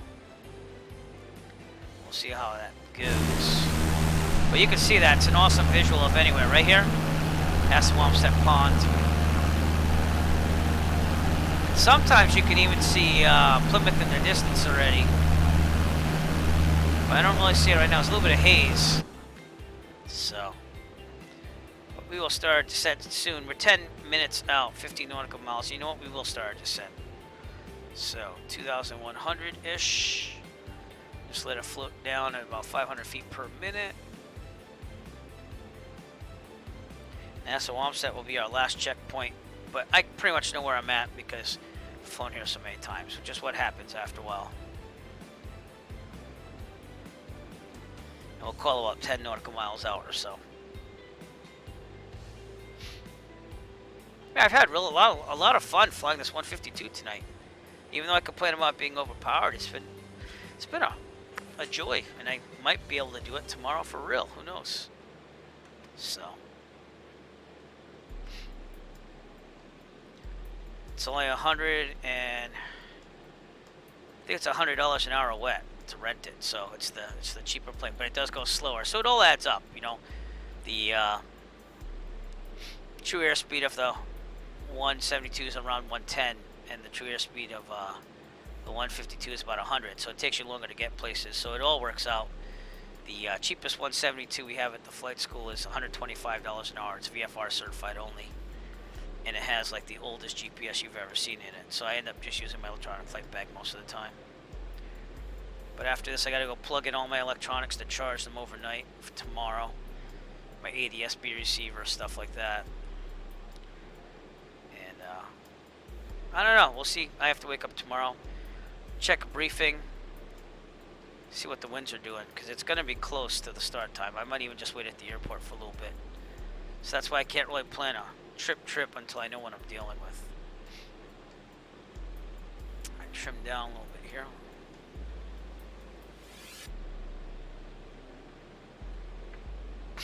This thing does handle more like a 152 at the mod, I'll give you that, but just slight overpowering. I sent him a bunch of feedback, so.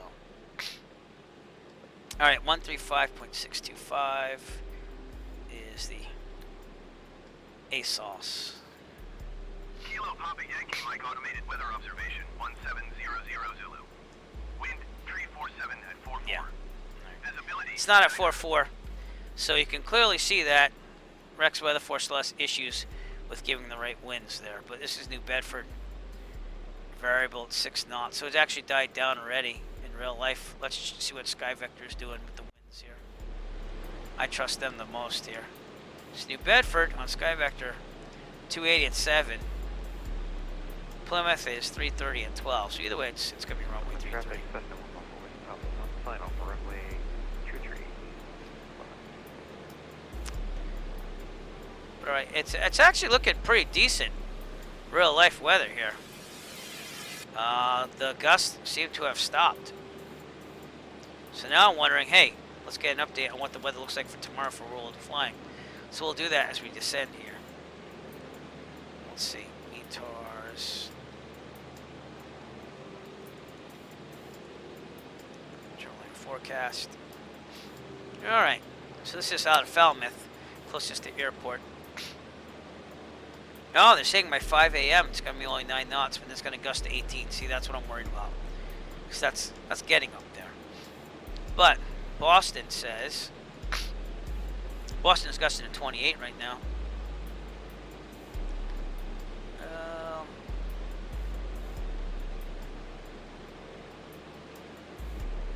It says gust to 28 here.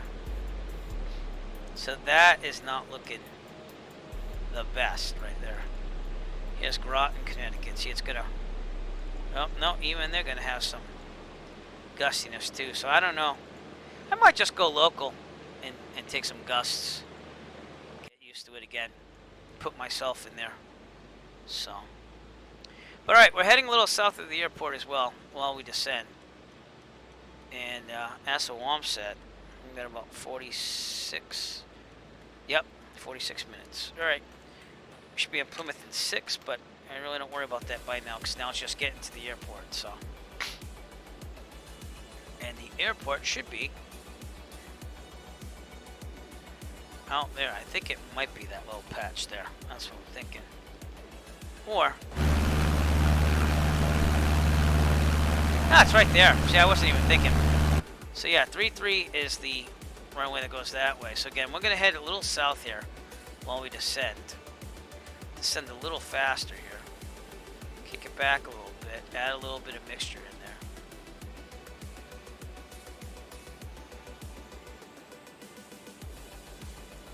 That looks very authentic too. So that's Plymouth.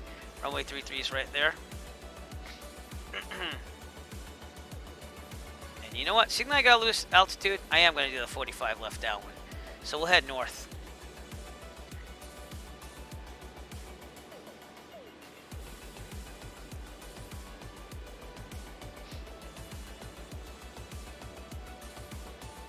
Usually there's some power lines that you follow in, but I don't think you get to really see them in the simulator.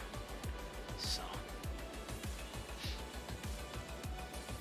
matching the mixture a little bit more. Traffic Cessna 114 with Papa clear runway 23. Thanks. Thank you.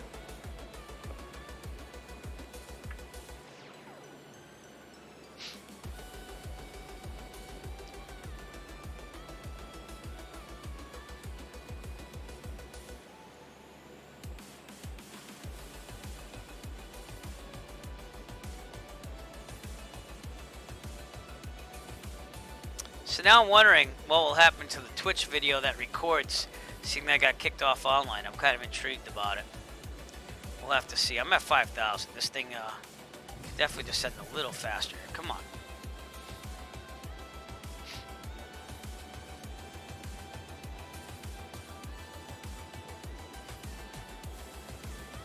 It's been my problem lately on the sim is that I don't descend at a good time. I don't start my descent at a good time. But anyways, forgot to totally do these things too, so.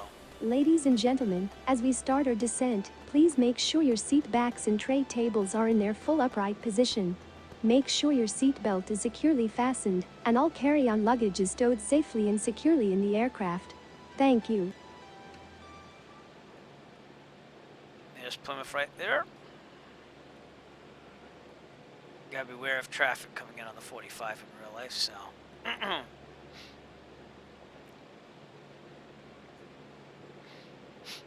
Getting Assawamsett Pond. Taunton, closest general aviation airport that I live to, is out here. So System 114, crossing runway 24 and Bravo. I used to live 5 minutes away from there, my first house, and then we sold that house and we moved to where I am now, so. But that was kind of cool living down the road from the airport. But from what I've been told, it's not really run that well with management and stuff. So if I do decide to buy a plane ever in my life, and I want to put it there because it's the closest airport, it'd be nice to drive out there instead of Plymouth. Plymouth takes me about 40 to 50 minutes to drive to. Then it'd be nice to hear that the management is actually a little bit more supportive of the airport environment. So pattern altitude here is 1,150, so we have quite a while to go here.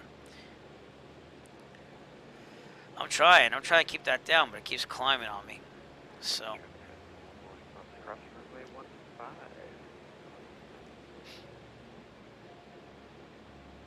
But I'll be down there soon. Yeah. I didn't really push the transmit button on that one.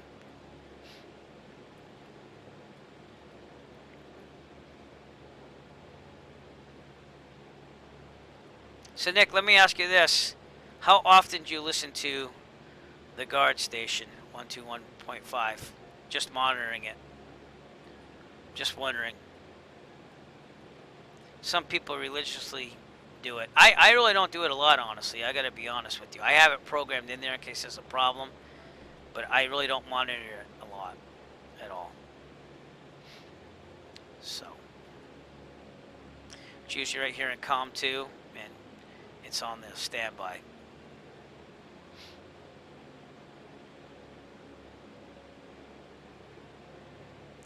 All right, we're getting towards 3,000. I'm just gonna go full mid rich there. Slow it down a little bit more as much as I can. We'll get down there. Plymouth traffic, Cessna 9 Echo Foxtrot, 4 miles out on the 45 for runway 33, Plymouth.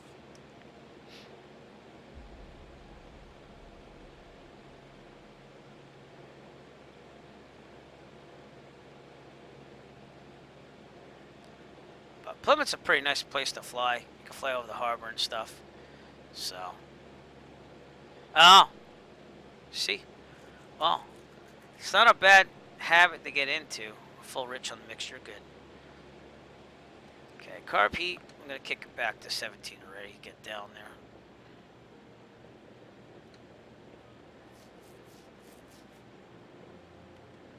I just got invited to POSCON. I haven't tried it yet, though.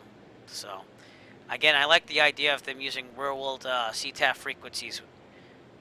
So I wish VATSIM would do that. It'd be much more lifelike. You know what I'm saying? So, but people would have to understand that that's what you do at uncontrolled airports. Is you tune into those frequencies. And for some people, like VATSIM's hard enough already because there's a lot of people that just get intimidated by it. So, which is normal. I mean. It's normal to be going for a private pilot license and being intimidated. Alright, we're at 2,000. We're way too high. But we'll go with it. We're descending down pretty fast.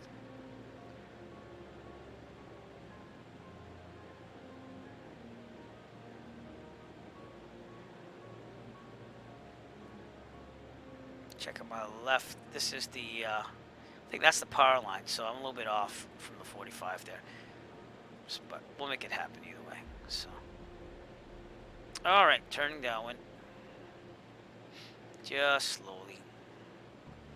You can feel those gusts. I'm really happy with this Rex weather force right now. I gotta be honest with you.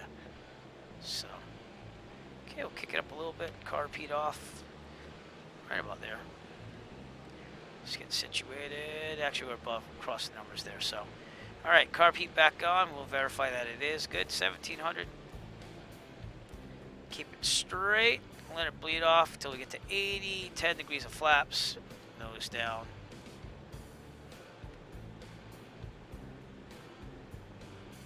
And looking good. Okay, there's usually a school building right there. We're going to turn left on base. Oh, cool.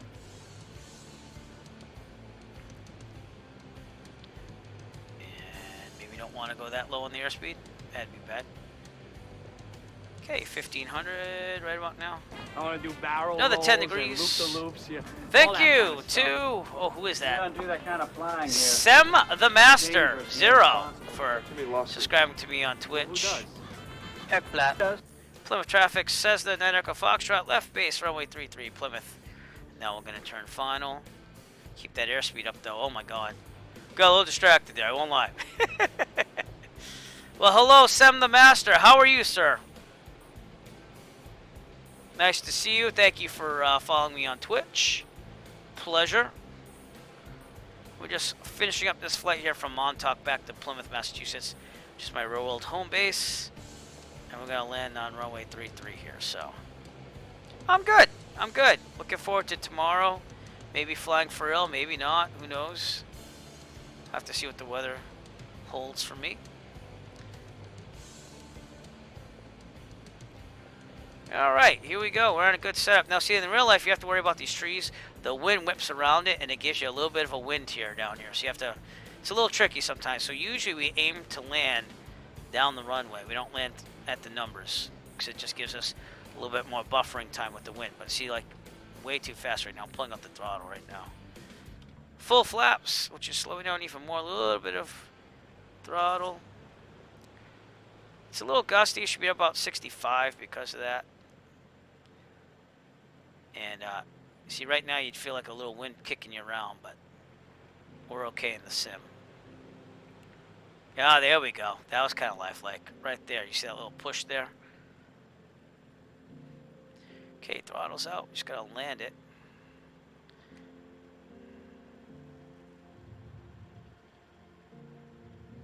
Here we go. Beautiful. We even had some aerodynamic braking there. Look, it didn't want to take off all the way. All right, that was a pretty good landing. All right. Very good. Ladies and gentlemen, welcome to our destination. For your safety and comfort, please remain seated with your seatbelt fastened until Eric instructs you to unfasten your seatbelt. It will then be safe for you to depart the plane. On behalf of Eric Flight, I'd like Okay, to thank you clear. for joining us on this trip, and we are looking forward to seeing Flaps you on board up. again in the near Car future. repeat off. Have a wonderful day. Flaps up. Car repeat off. Set to... Up. Trim set for takeoff. Yep. Come on now. Get that wheel going. Plymouth traffic says 9 Echo Foxtrot, clear off runway 33 Plymouth. And we'll taxi back. Oh, yeah. Sorry. Well, you know what? Have some fun. You could do it if you want to. I don't mind.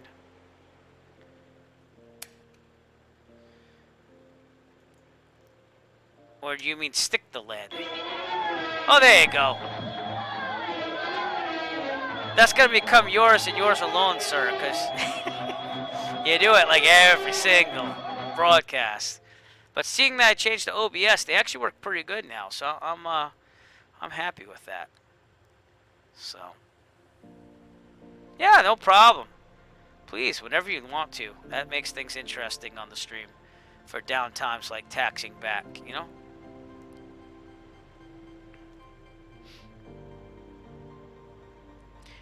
Again, the C-152 mod, it's nice, but I have the throttle out, and it's still kind of kicking down with speed here. And this is actually a little uphill over here in real life. So, I don't know. It's going a little too fast for my Where's liking. the kaboom? There was supposed to be an earth-shattering kaboom. Yeah, there's no kaboom on that at all. See, I added some more sounds there too. Probably gonna add on more as I get more time. But isn't that cool? I thought that was cool. That was one of the new ones. So that's okay. This is just a little shortcut to avoid traffic. Bill Cosby, his old private jet is sitting here at Plymouth half the time. So if you ever make it out to Plymouth, look for like a white with blue stripes jet there, and that's Bill Cosby's old jet. My teacher and I used to make fun of it and say, man, if that plane could talk, all the things it could talk about Bill Cosby. All right, we're gonna look left. We're clear. We're gonna look right.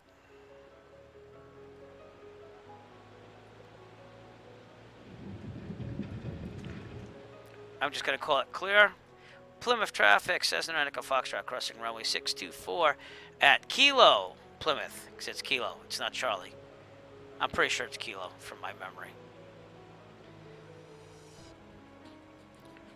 And here we go. This building right here is my flight school. This would be the hangar with the maintenance. This would be the other hangar to store the planes. And then the school itself is here, and they have like a classroom in the hangar and stuff. So, and then you have Mike Goulian Aviation with the Cirruses across the way there. So, but all right, we don't park this way in Plymouth. We actually park more the other way, but we'll just follow what's going on here, and we'll pull it near Alpha 1. Also, the fuel, it's a fuel truck that comes down here. The fuel's down there, but it's okay. They'll get it right someday. All right, let's do the checklist here. I'll show it to you while I do it. Let me just get it up here. Checklist. This is the real checklist that I use after landing. Flaps up, car read off, strobes off. Strobes can go off at this time. That would have been nice. I'm probably blinding people. Lights as required, mixture as required. Trim set for takeoff. Good. ELT verify silent. Avionics are going off. And on the 152, again, there's no master avionics master switch, so you'd have to do this all by hand. Mixture full lean, but before we do that, we turn off all lights except for beacon. Turn the pitot heat off at this time. Mixture full lean.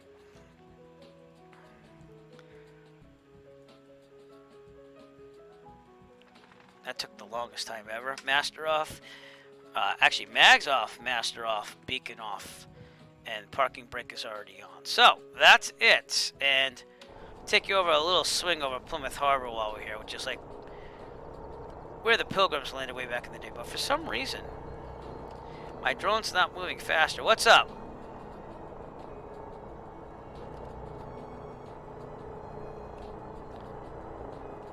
My drone isn't moving faster. Yeah, I don't know. That could just be Microsoft Flight Simulator. Good fixins. So, but this terminal there, that isn't there anymore. They actually put in a new terminal, so that's the old one from the 60s. And my drone is moving slow. Let me see what the controls are on this. Because I reset the keyboard controls. Oh, God. For me, and I was at the fastest engine, I have like a gig. Maybe like an hour and a half at most, somewhere around there. You know. Let me see if I can get this camera view. Camera, drone. That's the cockpit. That's the chase. That's the instruments. I guess we're just going with it. It's that slow. I'm gonna have to change the setting here. But these are hangars at Plymouth too as well. This is pretty representative. That Mike Goulian school is over here for the Cirrus. So, but all right, we might not make it out to Plymouth Harbor because this thing is ultra slow on the. About an hour and a half, maybe two. So, why?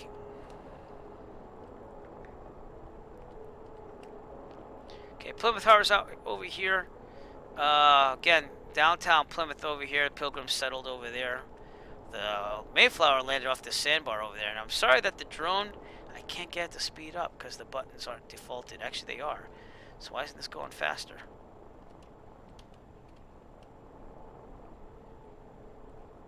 Come on. I used to hit F2 and it'd go fast. Well, whatever. I guess that's all I can show you. Besides, I have the stupid checklist up there like an idiot. Oh. Alright, where's that stupid thing that turned it off? There we go. Air droid. So, yep, out in the distance is Plymouth.